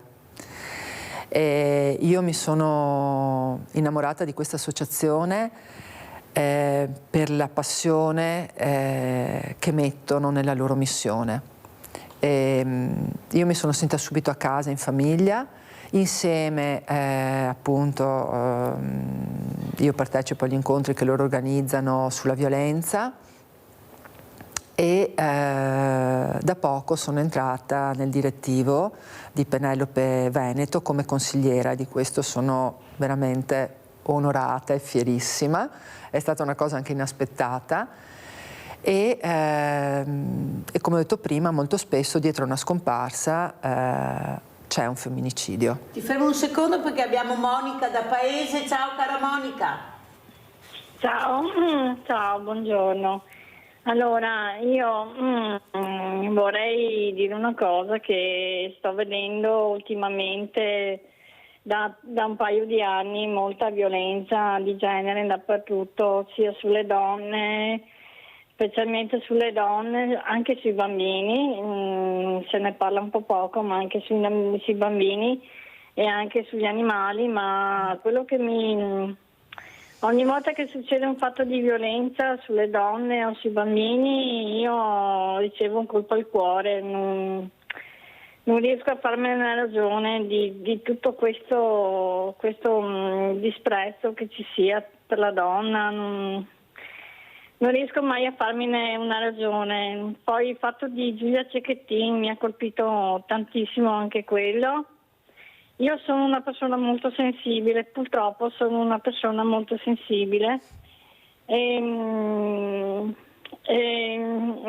tanto dolore nel cuore, ne ho tantissimo e a volte non so neanche io darmi una spiegazione di tutta questa violenza che c'è fuori nel mondo. Monica, come vedi la figura maschile in questo momento che sentiamo parlare molte donne, vediamo solo donne, pochi uomini, il signor Cecchettin, questo uomo meraviglioso, non è che ce ne siano tanti anche a fianco. Come vedi la situazione maschile rispetto a quella femminile? La vedo un po' disinteressata, ci dovrebbe essere più unione con le donne e essere dalla parte loro e sostenerle di più, perché mi sembra un po' che ci sia un po' di distaccamento proprio, ci vorrebbe un po' più unione, supportare specialmente di più la donna sul tema violenza, appunto. Lo vedo distaccata questa abbiamo cosa la stessa qui. sensazione tutti e tre, perciò vuol dire che abbiamo la sensazione giusta. Prego. Vi dico una cosa, io e mio marito ne parliamo spesso perché li vediamo tutti i giorni in questi atti di violenza, ne parliamo spesso, discutiamo appunto di questo. E lui mi dice sempre: non so come si possa fare questo ad una donna, ad un bambino, a un animale, non riesco a capire perché neanche lui se lo spiega, lui che è un uomo non sa neanche lui spiegare di tutta questa violenza che c'è fuori. A volte rimaniamo basiti perché non sappiamo neanche che cosa fare. Ci sarebbe molto da fare in realtà, ci sarebbe fare più informazione e, come dicevo prima, innanzitutto interessare di più gli uomini e informarli di più. Io penso che dovrebbero anche loro informarsi perché hanno tutti i canali per fare questo, ma se c'è disinteresse, come hai spiegato bene Monica, non lo faranno mai. Grazie Monica, allora andiamo a vedere le locandine che ha portato Elisabetta Ferraro perché ci saranno questi incontri, allora vediamo questa, la prima, prego Elisabetta. Allora sì, questo è l'incontro di Spresiano che ci sarà mercoledì 20. Ci sarà anche appunto Paolo Zaramella del progetto WellUp, Welfare, Lavoro e Parità, che si occupa di progetti per la parità di genere nell'ambito lavorativo e professionale nella zona di Treviso e provincia. Poi ci sarà Manuela Tonon di Amiche per la Pelle, che abbiamo conosciuto, l'associazione di cui faccio parte anch'io perché sì, oltre a tutto ho avuto anche la malattia. E poi ci sarà il 21 a Oderzo, organizzato dall'assessora Erika Zaia, assessore all'istruzione e al sociale. Questa locandina l'ha fatto un ragazzo delle ex terza media, quindi insomma un ragazzo. No, finalmente. Esatto, un maschio, un ragazzo, ecco, quindi anche tutta la sensibilità che ha espresso in questa locandina. e appunto ci saranno tutti i ragazzi al Teatro Cristallo, i ragazzi delle quinta superiore, quindi tutti i ragazzi sì, di 18 anni. E questa è la cosa che mi piace più di tutte, perché parlare ai ragazzi è speranza, perché loro possono cambiare le cose. Poi sarò il 22 a Perugia con il mio monologo, perché ho scritto un monologo sulla violenza appunto dall'avvocato Nicodemo Gentile di Penelope. Ce l'hai qua? La locandina? No, il monologo. Sì, il monologo ce l'ho allora, qua. Poi ce lo leggi? È lungo. Facciamo un pezzetto, scegli tu il pezzetto da leggere, perché è importante quello sì. che scrive, sentirete. Il 23 a Rosà con il monologo organizzato dall'associazione Penelope. Il 28 a Porto Buffolè con il monologo e a Stanghella sempre col monologo organizzato dall'associazione Penelope Veneto. Avete capito gli impegni di questa donna che si è presa non solo questa violenza, ci mancava anche la malattia, però quando sei caduta una volta e ti sei rialzata, riesci a rialzarti anche la seconda volta, perché c'è qualcuno che ti ha teso la mano e che non ti senti più sola come la prima volta, nonostante questa malattia, o sbaglio, Elisabetta? Infatti, aver incontrato anche Amiche per la Pelle per me è stata importantissima. All'inizio, al momento della diagnosi, una mia amica, anche lei che ha appunto avuto il cancro al seno, mi ha proposto immediatamente di iscrivermi in questa associazione e di farne parte. Io ho rifiutato, ho detto non ne voglio sapere in questo momento, stavo male, ero anche arrabbiata verso la vita, perché ho detto va bene tutto, ma anche la malattia. Ci mancava anche questa? E quindi l'ho rifiutato. Poi un po' alla volta invece mi sono avvicinata, ho sentito proprio il bisogno di far parte di un gruppo di donne che capissero senza dover parlare quello che stavo passando, e mi sono avvicinata, ho conosciuto Manuela Tonon, che è fantastica, e da lì, anche lì abbiamo fatto rete anche sulla violenza, anche per la violenza, quindi insieme abbiamo organizzato, quindi abbiamo messo insieme, diciamo, la malattia e anche la violenza per organizzare delle cose belle e per andare avanti e fare quello che si può per le donne.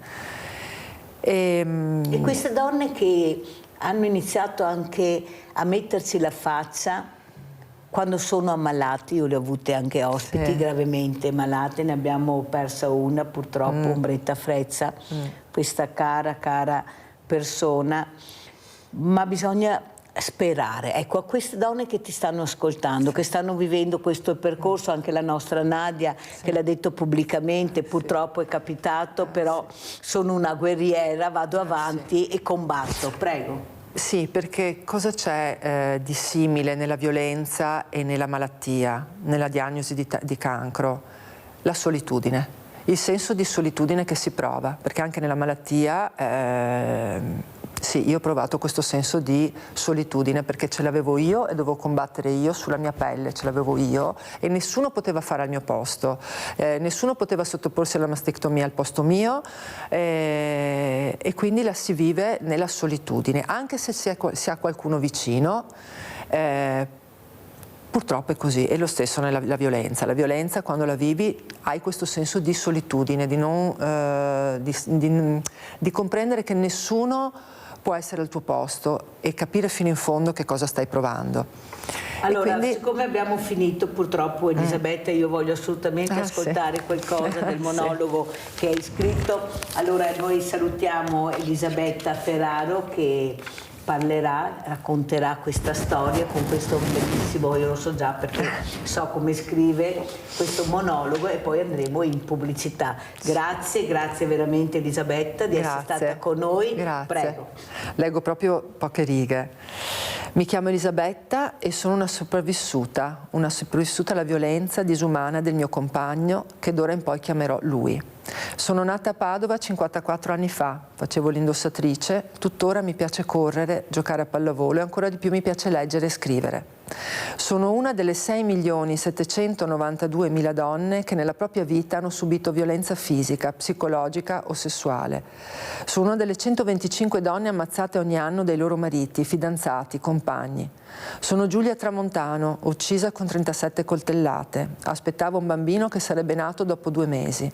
Sono Pierpaola Romano, uccisa sotto casa con 3 colpi di pistola. Stava andando in ospedale per il suo primo giorno di chemioterapia.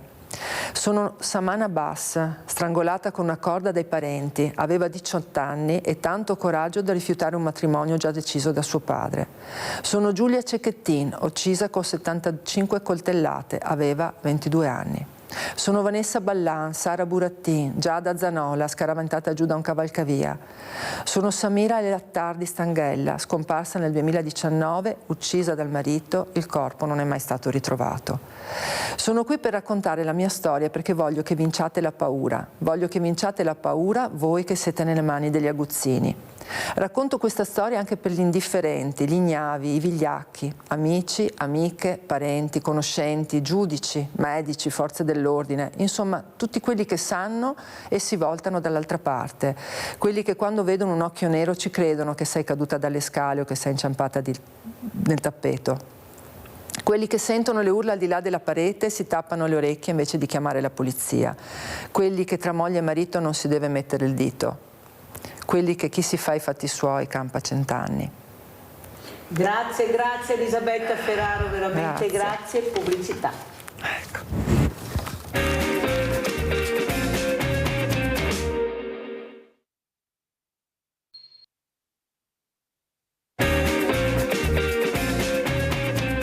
Presento subito due graditissimi ospiti. Abbiamo in presenza Gianluca Faioli, coordinatore UIL Veneto Treviso. Grazie dottor Faioli di essere qui, pensate quanti anni che io conosco Faioli, voi non avete neppure idea. Saluto tantissimo anche ad Alberto Bordin, sindaco di Montebelluna. Grazie anche a lei, sindaco Bordin, di essere qui. Poi vedremo i servizi.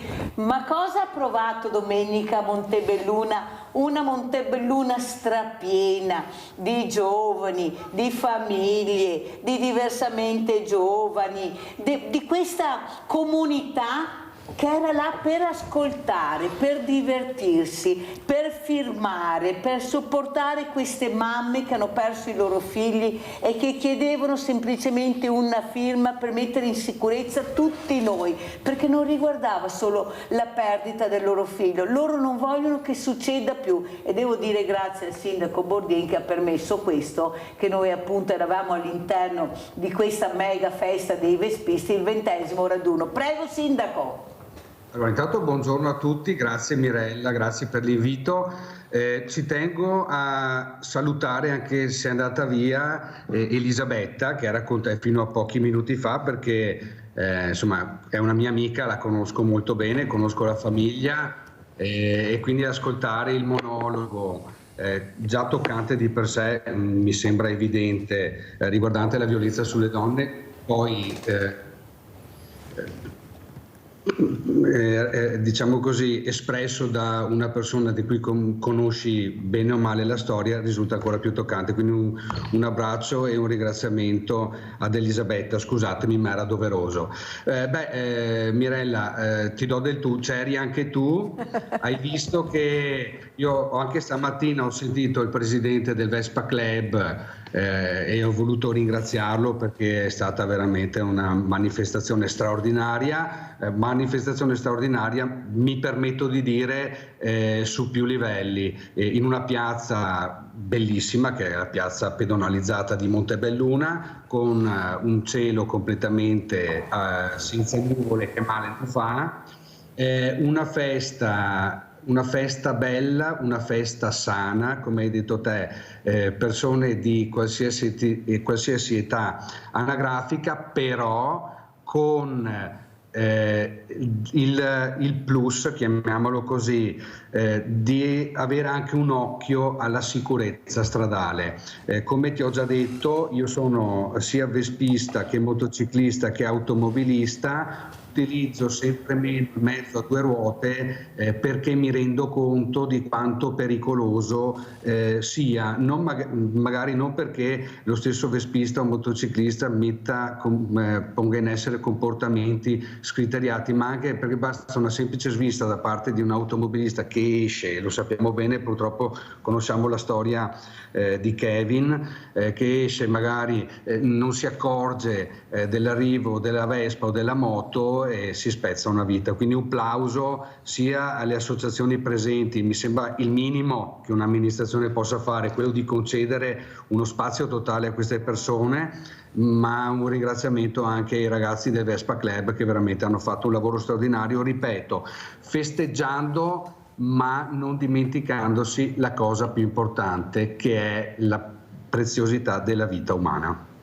Grazie Sindaco, adesso vorrei coinvolgere anche il dottor Faioli. Ecco, questi uomini che si muovono quando c'è un evento importante, sto parlando dei vespisti, fanno più fatica a muoversi per quando parli dei femminicidi, purtroppo, lo devo dire perché purtroppo è la realtà, noi vediamo molte donne ma vediamo sempre pochi uomini. Questo uomo straordinario che è Cecchettin sta cercando invece di coinvolgere questa figura maschile che è molto importante.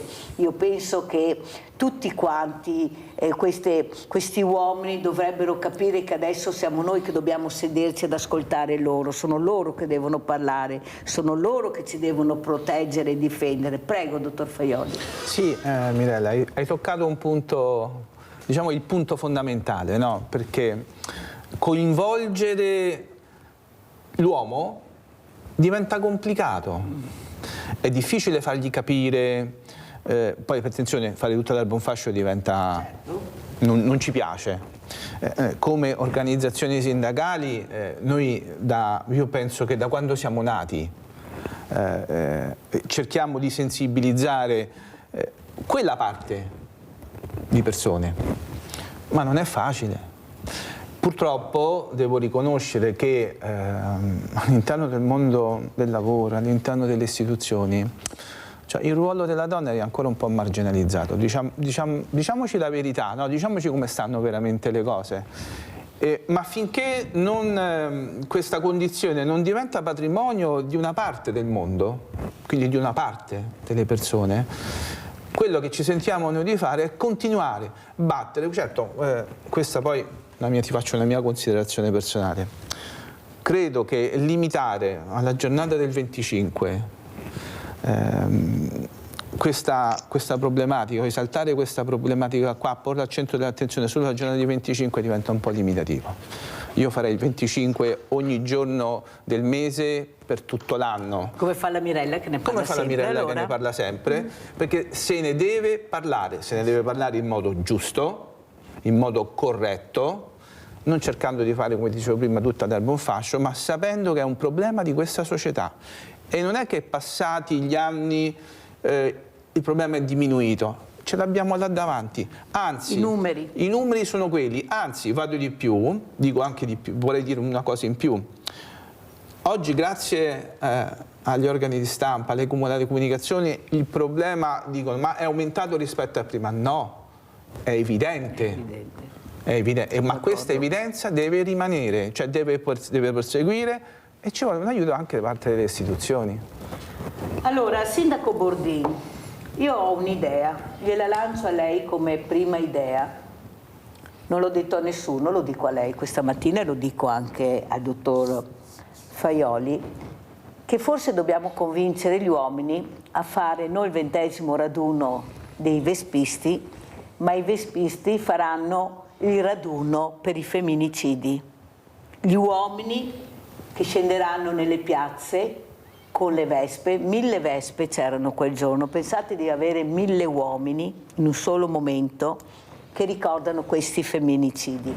E mi piacerebbe partire proprio da lei, se è d'accordo Sindaco, visto che abbiamo già tutti i contatti, perché fare i contatti non è facile, ricordare il 25 novembre che è fra 3 giorni ormai, è difficilissimo, per far sì che questo uomo si presenti e dica io ci sono. Pensate, vedere questi uomini, non so, guardi che non la sto tirando per la giacca, Sindaco, la Mirella com'è, la Mirella viene l'idea, la dice, dopo se va in porto, ma intanto io ci provo, lancio il sasso e non tiro di sicuro il braccio indietro. Però bisogna pure iniziare, perché sennò troveremo le donne che parlano alle donne, qualche uomo che interviene, qualche uomo, ma magari che ascolta perché è stato tirato anche per la giacca, no? Accompagnami anche tu. Cosa ne pensa, Sindaco? Gli uomini che parlano alle donne per proteggerle? Prego. Allora, intanto io sono assolutamente d'accordo, sottoscrivo ogni singola parola che ha detto il dottor Faioli, perché quando parliamo del 25 novembre, al sindaco ovviamente è richiesta doverosamente una riflessione. Io parto sempre dal presupposto che il 25 novembre non deve essere una data sul calendario. Il 25 novembre dovrebbe essere ogni giorno, nel senso non vorrei che il 25 novembre fosse un modo per, scusatemi il termine brutale, ma odio l'ipocrisia, per pulirsi la coscienza da parte di qualcuno, perché oggi ho pensato a questa cosa 5 minuti e allora per i successivi 364 giorni sono a posto con la coscienza. Ecco, non è assolutamente così. E il 25 novembre è una data quindi che deve permanere nella testa delle persone ogni giorno, ma dovrebbe essere, cioè quello che dico io è che dovrebbe essere una cosa normale, non dovrebbe essere una cosa faticosa. Io ho avuto a questo punto, visto, siccome anch'io leggo i giornali, io ritengo veramente di essere stato, parlo come cittadino in questo momento, una persona fortunata, perché nell'alveo della mia famiglia io non ho mai visto assolutamente una minima espressione di violenza da parte di nonni o mio papà nei confronti delle nonne o della mamma. Anzi, c'è sempre stata un'enorme gratitudine, perché lo dico tranquillamente, se non ci fossero state le mie nonne materne, probabilmente a badare in un certo senso con tutto l'affetto che ho e che ho voluto ai miei nonni probabilmente avrebbero fatto una vita ben peggiore per causa di se stessi. Quindi, partendo da questo presupposto, ricordandoci anche che Montebelluna, oltre alle varie purtroppo violenze subite, ne ha subita una di tragica con la morte di Denise Morello.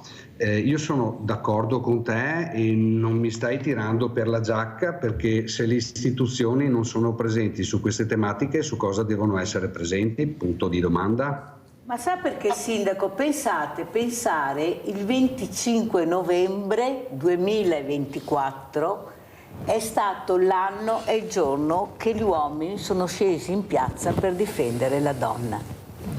Ecco, questa data non è la data del 25 novembre, la solita data che si parlerà ancora una volta dei incredibili femminicidi che abbiamo vissuto, ma la data dove l'uomo finalmente ha deciso di supportare questo uomo meraviglioso che è Cecchettin nella sua battaglia per difendere la comunità. Questo è, perché non è solo il carnefice, sono le famiglie che sono distrutte, i figli, i fratelli, i genitori dei carnefici che non sanno, non si immaginano. Pensate che diventi una data dove finalmente nel 2024 l'uomo ha deciso, questa figura maschile, di diventare persona e di difendere un'altra persona, che è la moglie, che è la figlia, che è la sorella, che è l'amica. Ecco, questo vorrei che diventasse. Faioli. Ma ti dico di più, io parteciperò a questo evento nel momento in cui... Bisogna vedere se riusciamo a farlo, perché ne abbiamo parlato. Però ci stiamo provando. Però ci stiamo provando, è già vero? questa è una gran cosa. Perché la questione è trasversale, il problema è trasversale. E da come la pensiamo noi e da come vediamo noi il dato, l'uomo deve fare la sua parte. Io ho qualche dubbio che questa maturità potremo raggiungerla in tempi giusti, usiamo questa parola, però da qualche parte bisogna iniziare.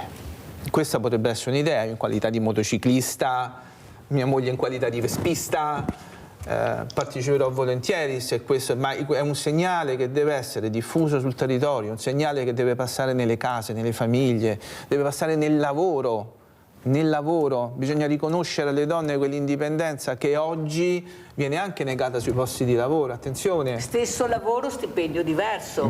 Ma io sarei anche stesso lavoro, forse dare uno stipendio anche maggiore, perché ricordiamoci che la donna non ha solamente il lavoro, ha anche la casa. Molte volte ce lo dimentichiamo. I figli. I genitori magari malati. Cioè, qualcuno mi dice che le donne hanno una capacità multitasking. Io vado oltre, nel senso che hanno una capacità di sostentamento, di sostenere la società che ad oggi non viene riconosciuta. E probabilmente, qua dico la cattiveria, o forse la realtà delle cose, c'è anche un'invidia da parte dell'uomo. E questa invidia pesa.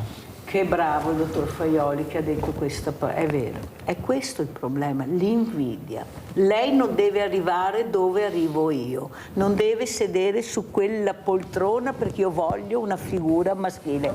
Sindaco Bordin, è così oppure nella sua squadra, in questa giunta che lei ha fatto, invece devo riconoscere anche questa figura che ho avuto la fortuna di avere, che è l'assessore al patrimonio che ho avuto ospite, veramente Veronica, la chiamo per nome, Veronica, che ha capito subito la sensibilità di partecipare, di mettersi la faccia, di riuscire a convincere anche il sindaco che era una cosa buona. Ecco, questa figura femminile, come si è avvicinata a lei, sindaco, per dirle guardi che la Mirella ha intenzione magari di venire anche lei a Montebelluna con tutta questa squadra di associazioni che sono poi genitori di ragazzi morti, perciò capite l'importanza di questo abbraccio tra genitori, compresa con la mamma di Kevin, questa mamma che ha perduto il figlio come lei, che sa abbracciarla, che sa trasmettere questo dolore perché lo capisce, perché ha provato cos'è, bisogna provare questo dolore per capire fino in fondo cosa vuol dire perdere un figlio a 15, a 20 anni. Prego sindaco. Allora, l'assessore Favaro non ha dovuto convincere il sindaco, ok? Perché mi ha chiamato qualche giorno prima spiegandomi tutto e la mia risposta è stata ma per fortuna, perché, ripeto, allora, ciò che ho detto ad una mamma che era presente domenica scorsa, con il massimo rispetto, perché poi si fa fatica anche a parlare, insomma sono una persona emotiva, poi davanti ad una mamma che ha perso un figlio capirà che mi vengono i brividi solo a parlarne adesso. E è purtroppo una cosa contro natura, perché purtroppo dovrebbero essere i figli che piangono il più tardi possibile i genitori, il più tardi possibile. In questo caso eravamo in presenza di queste associazioni di cui purtroppo sono stati i genitori a piangere i figli, ed è lo stesso ragionamento che facevo al nonno di Kevin. Non è normale che questo accada, quindi l'assessore non ha dovuto assolutamente convincere il sindaco. Io credo, come dicevo all'inizio, che una festa come quella che abbiamo portato e che il Vespa Club di Montebelluna ha portato in piazza domenica scorsa è stata ancora più coinvolgente da parte di tutti, anche i presenti non vespisti, ma il pubblico c'era, Mirella tu lo sai perché eri lì presente, perché serve una sensibilizzazione, e anche domenica scorsa non è e non deve essere una data sul calendario, deve essere una presa di coscienza, così come il 25 novembre, per fare in modo di capire che magari certe volte, dotando obbligatoriamente alcuni dispositivi, io non sono ovviamente un ingegnere, potremmo fare in modo di salvare vite umane. Quindi un plauso va a questi genitori che, dopo aver subito delle tragedie contro natura, ci mettono la faccia, ci mettono la responsabilità, ci mettono il loro tempo libero, ci mettono l'amore che loro hanno e hanno avuto per i loro figli, per salvare i figli. Allora, dottor Fraioli, un'altra cosa importante, il sindacato è il momento terribile che stiamo vivendo, un momento particolare dove si parla di molti esuberi, numeri incredibili, queste persone che hanno famiglia, che non sanno come finirà, si parla di queste nuove elezioni in America, cosa succederà anche all'Italia. Molti sono ottimisti, altri sono pessimisti, la storia la conosciamo già, l'Europa conta poco, ma le famiglie, io ieri ho tenuto aperto l'Emporio Solidale e vi dico la verità che faccio sempre più fatica a capire cosa sta succedendo, perché sono i nuovi poveri, sono famiglie che lavorano ambedue, marito e moglie, e non ce la fanno arrivare a fine mese. Per fortuna che hanno accantonato la vergogna, che si parlava prima, questa donna che si vergogna a denunciare il marito, però questa donna che non si vergogna a venire a prendere la borsa della spesa, sino a casa non mangiano, i figli non mangiano. Capite la forza di questa? Quasi tutte donne o anche tanti uomini, devo dire la verità, tanti diversamente giovani come li chiamo io, però capite bene che 6 milioni di poveri che voi sentite sono marito e moglie che lavorando non riescono ad arrivare a fine mese. Prego, dottor Fraioli. Questo è il punto. Mirella, hai preso il punto. Allora, alcuni dati, no? Perché i dati si parla tanto, si parla molte volte a sproposito, ma non si argomenta. Dal 2021 al 2024, quindi in 3 anni, il tasso di incremento dei prodotti agroalimentari hanno avuto una maggiorazione, il più basso del 35%, il più alto del 120%. A fronte di un tasso di inflazione reale in questo paese del 17,5%, quasi 18%. Ora, hai toccato il problema del lavoro povero, persone che lavorano e per tutta una serie di condizioni non hanno la capacità di sopravvivere, non dico di vivere, di sopravvivere. Mettiamoci pure la casa, il problema della casa in questo paese. Qua, come saprai, è stato proclamato uno sciopero generale, che attenzione non è uno sciopero politico, è uno sciopero in ragione di quello che non c'è all'interno di questa finanziaria. La casa è uno di questi, c'è un taglio, c'è un fondo che era stato costituito per quanto riguarda il sostegno della casa, no? Per coloro che hanno il lavoro a più di 100, devono andare a lavorare a più di 100 km. Com'è possibile che vengano stanziati a livello nazionale una cosa come solo 50 milioni di euro a fronte di 113.000 domande di richiesta di aiuto mai affrontate, inevase? Perché se io ho una famiglia e ho anche la possibilità di andare a lavorare da un'altra parte, noi abbiamo un grosso problema in provincia di Treviso, non si riesce a trovare forza lavoro, dicono, chiediamoci anche il perché. Io ho una famiglia... Dove potrebbe essere questa forza lavoro?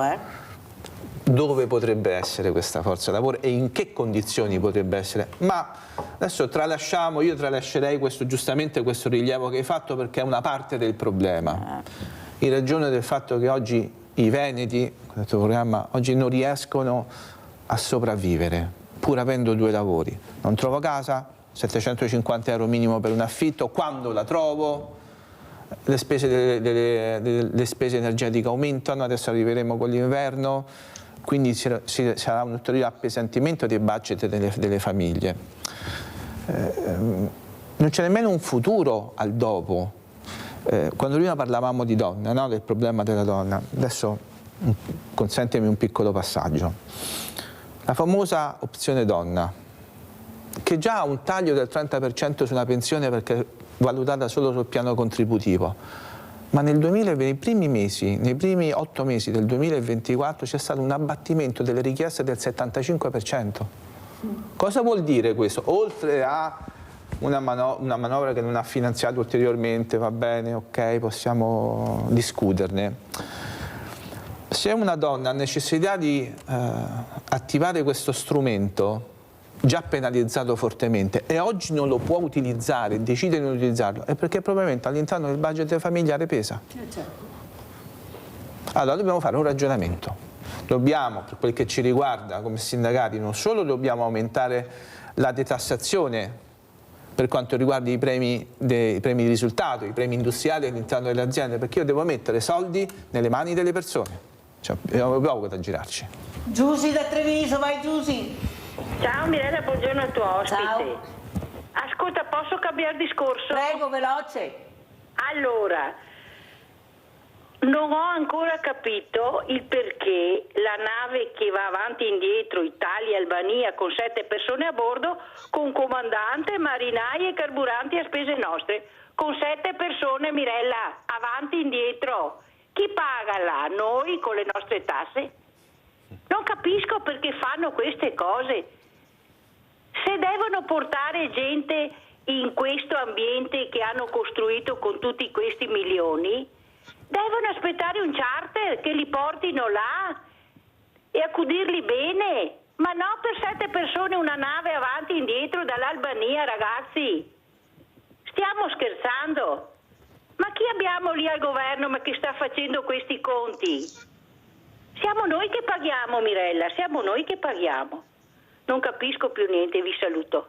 E a caso iniziano a fare i conti, come ha sentito il dottor Fraioli, e dice ma questa cosa non mi torna tanto. Come mai una nave con tutto l'ambaradan e poi abbiamo che arrivano i rumeni, gli albanesi, i kosovari, mettono a fuoco e fiamme i paesi, se ne ritornano tranquilli nelle loro case nel totale silenzio, perché come fai a fermarli? Allora, Sindaco Bordin, come commenta questo cittadino che a casa comincia a vedere e dice ma cosa è sta roba qua, come mai? Perché la gente si fa domande, abbiamo parlato di povertà, di famiglie che non riescono ad avere un reddito decente, una pensione decente, per fortuna c'è il mondo del volontariato, gli empori solidali, per fortuna dico io perché sennò non so cosa succederebbe. Prego Sindaco Bordin. Allora, la questione della motovedetta è una questione assai complessa sulla quale evito di andare nei non passi il cerino, Sindaco, non passi il cerino. No, ma semplicemente da quanto mi risulta c'è una certa parte della magistratura che poiché i paesi di destinazione di questi, diciamo così, immigrati regolari definisce i paesi d'origine che siano pericolosi, quindi non sono legittimati a ritornare gli stessi. L'esempio è l'Egitto, il quale consta di circa 15 milioni di turisti ogni anno, quindi faccio fatica a pensare che l'Egitto non sia un paese sicuro, ma qua mi taccio perché non ho nemmeno le competenze di carattere giuridico per creare delle polemiche fine a loro stesse. Per quanto riguarda invece il discorso dei nuovi poveri, non ci deve sfuggire nemmeno il fatto che siamo il secondo popolo che invecchia più velocemente del mondo e quindi questi nuovi poveri riguardano e riguarderanno sempre non solo le famiglie in cui già sono povere avendo 2 persone che lavorano, se hanno la fortuna di avere un lavoro, perché purtroppo capita anche che in alcune famiglie sia solo un soggetto o anche nessuno dei 2 ad avere un lavoro, ma ci troveremo sempre di più davanti ad una situazione demografica tale per cui le persone che non sono produttive nel mondo del lavoro per ovvi motivi e meritate pensioni si troveranno ad avere una pensione che avrà un potere d'acquisto sensibilmente inferiore nel corso degli anni. Vi faccio un esempio perché bisogna sempre partire dagli esempi concreti, io parlo per me ovviamente, esempi di carattere personale. Io conosco una famiglia, 2 persone, uno dei quali adesso è in pensione, hanno costruito nel 1991, ovvero l'altro giorno, 33 anni fa, dico l'altro giorno perché hanno costruito una casa bella grande, 3 piani con giardino, con 34 milioni di lire.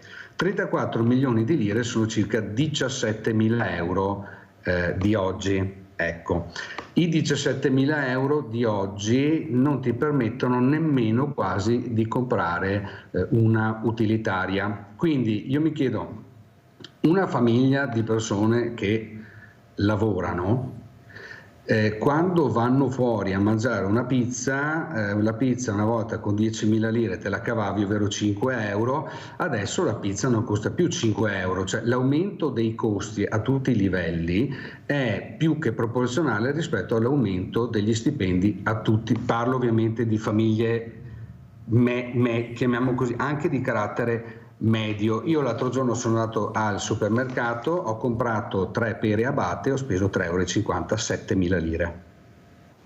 Allora Quindi... la fermo subito perché andiamo a vedere, perché devo correre, il tempo vola, dico a Giulia di attendere. Giulia, attendi perché andiamo a vedere il Banco Solidale di Mirella e la sua squadra.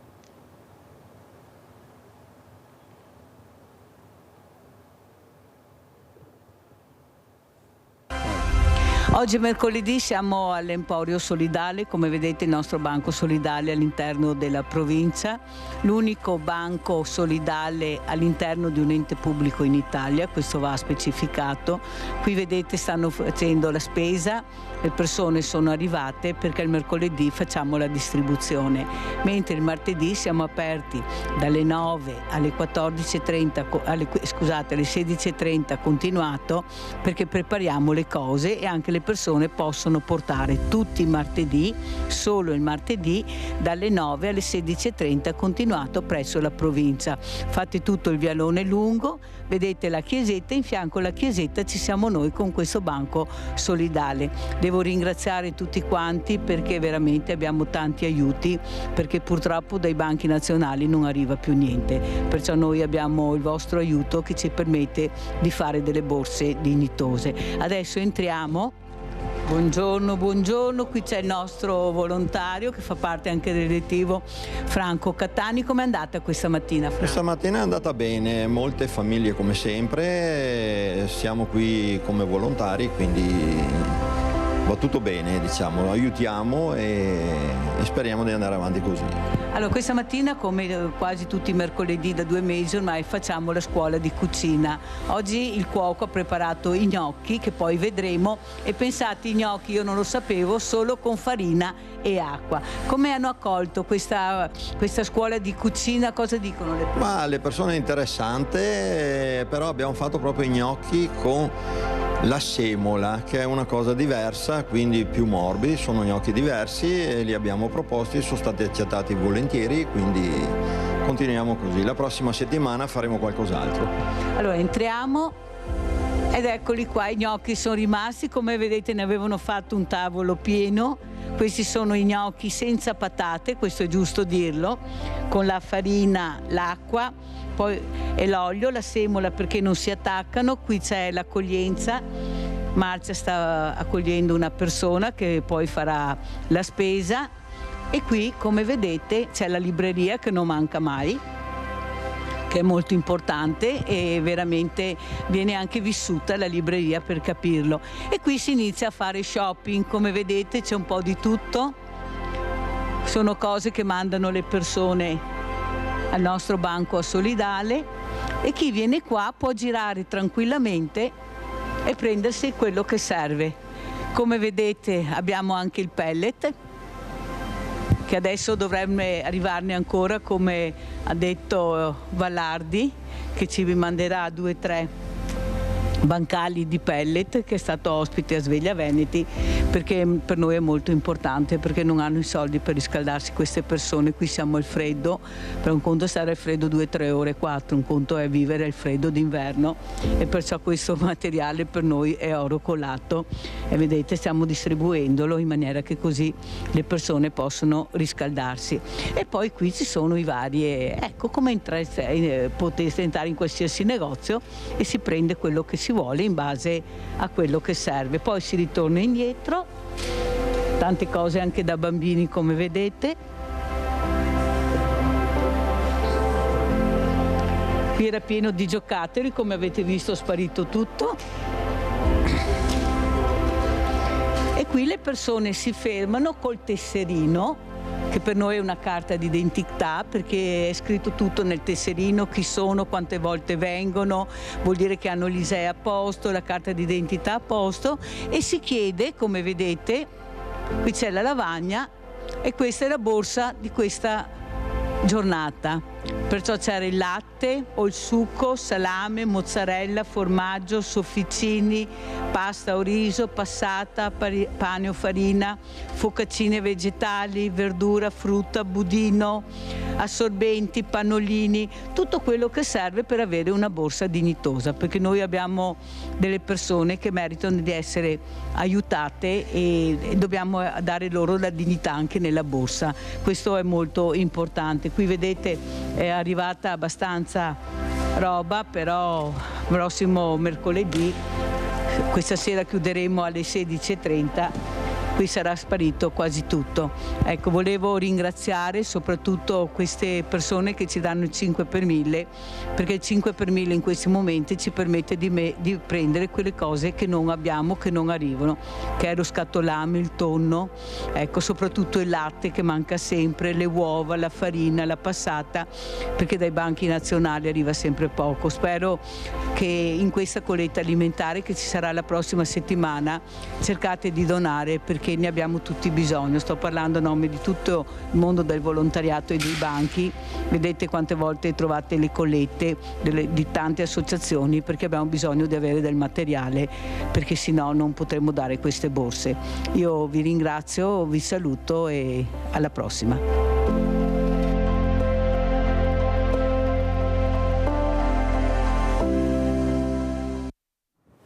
E volevo dirvi che questa settimana, sabato, che ci sarà questa colletta alimentare, ma non solo, nelle farmacie ci sarà anche farmacia per i bambini. Vi darò tutte le informazioni, donate, donate, donate. Giulia? Sì, Mirella, ciao, buongiorno a tutti, anche i cari ospiti che hai là. Allora Mirella, mi senti Mirella? Sì, sì, bene.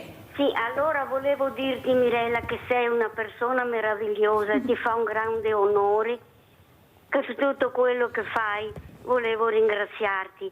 Però Mirella volevo dire anche un'altra cosa e sono sicura che non mi sbaglio di quello che dico.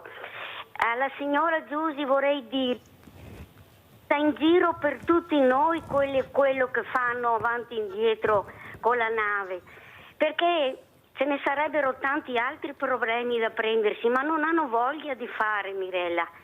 E allora Mirella, se la prendono coi magistrati oppure col presidente Mattarella che è bersagliato, per fortuna che l'abbiamo e speriamo che il Padre Eterno se lo lasci tanto ancora, perché Mirella ha detto quello che doveva dire su quel fantoccio lì che solo a pensare quello che fuma mi fa un disonore a vederlo. Giulia, devo chiudere, mi dispiace, sì, ma non ce la faccio, Giulia. Mi dispiace tanto, ma devo chiudere con gli ospiti perché ho già forato e devo salutare gli ospiti, ma noi ci sentiamo anche nei prossimi giorni. Giulia, perdonami, ma il tempo è tiranno con questa trasmissione che vola. Allora, dottor Fraioli, come ci saluta, cosa vuole dire dopo aver sentito e visto le immagini e le telefonate che abbiamo ricevuto? Innanzitutto complimenti. Però quello che mi fa specie è che sia il volontariato a sopperire a qualcun altro, e noi non possiamo ragionare in questo modo in questo paese. Se è vero, come qualcuno dice, che va tutto quanto bene, fatecelo vedere che va tutto quanto bene, date dimostrazione alle persone che ogni giorno mandano avanti questo paese, aziende, lavoratrici, lavoratori, nonni, nonne.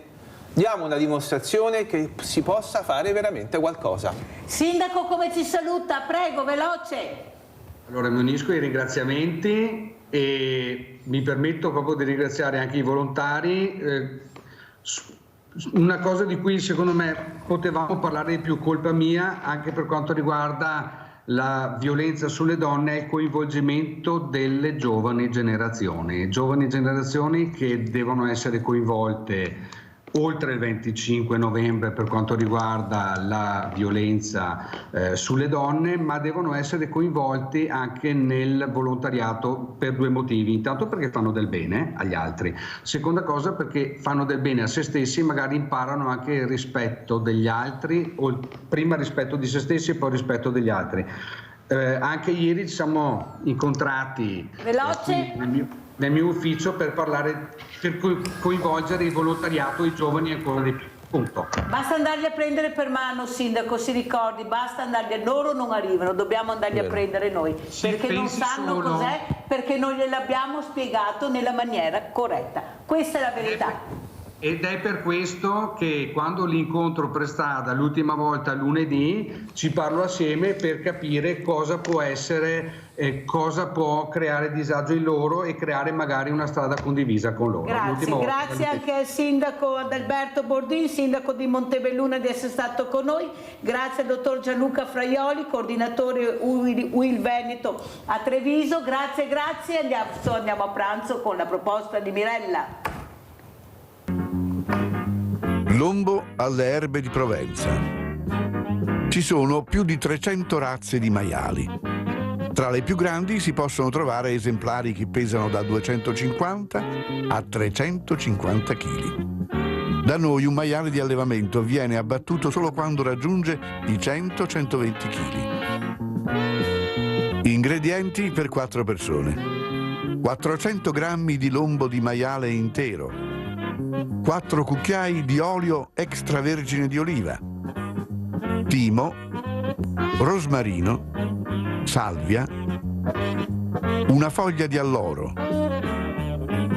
altre erbe aromatiche a piacere, uno spicchio di aglio, sale e pepe in grani.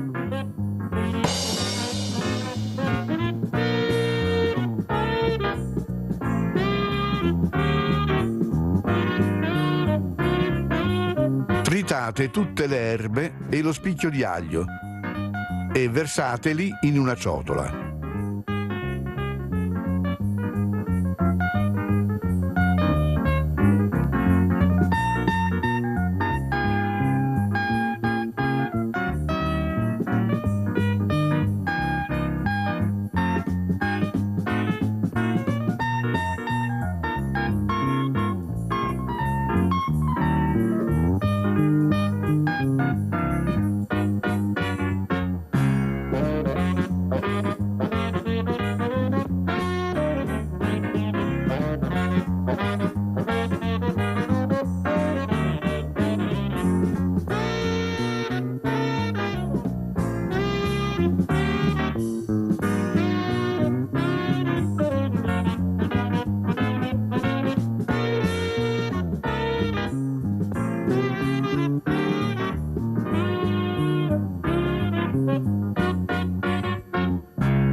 Unite 2 cucchiai di olio e mescolate.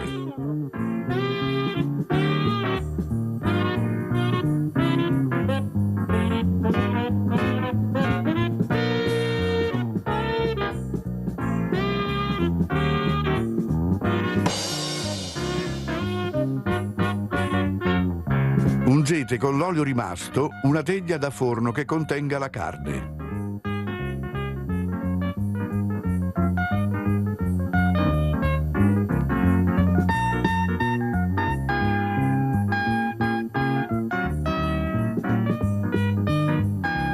Adagiatevela. Ricopritela con l'olio aromatizzato alle erbe.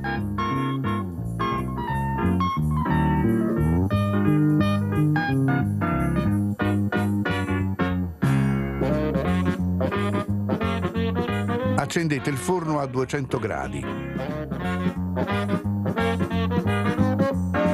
Ponete la teglia nel forno. Abbassate la temperatura a 180 gradi e cuocete 30-35 minuti.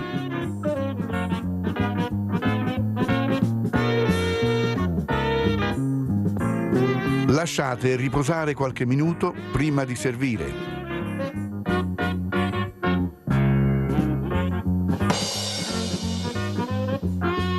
Buon appetito!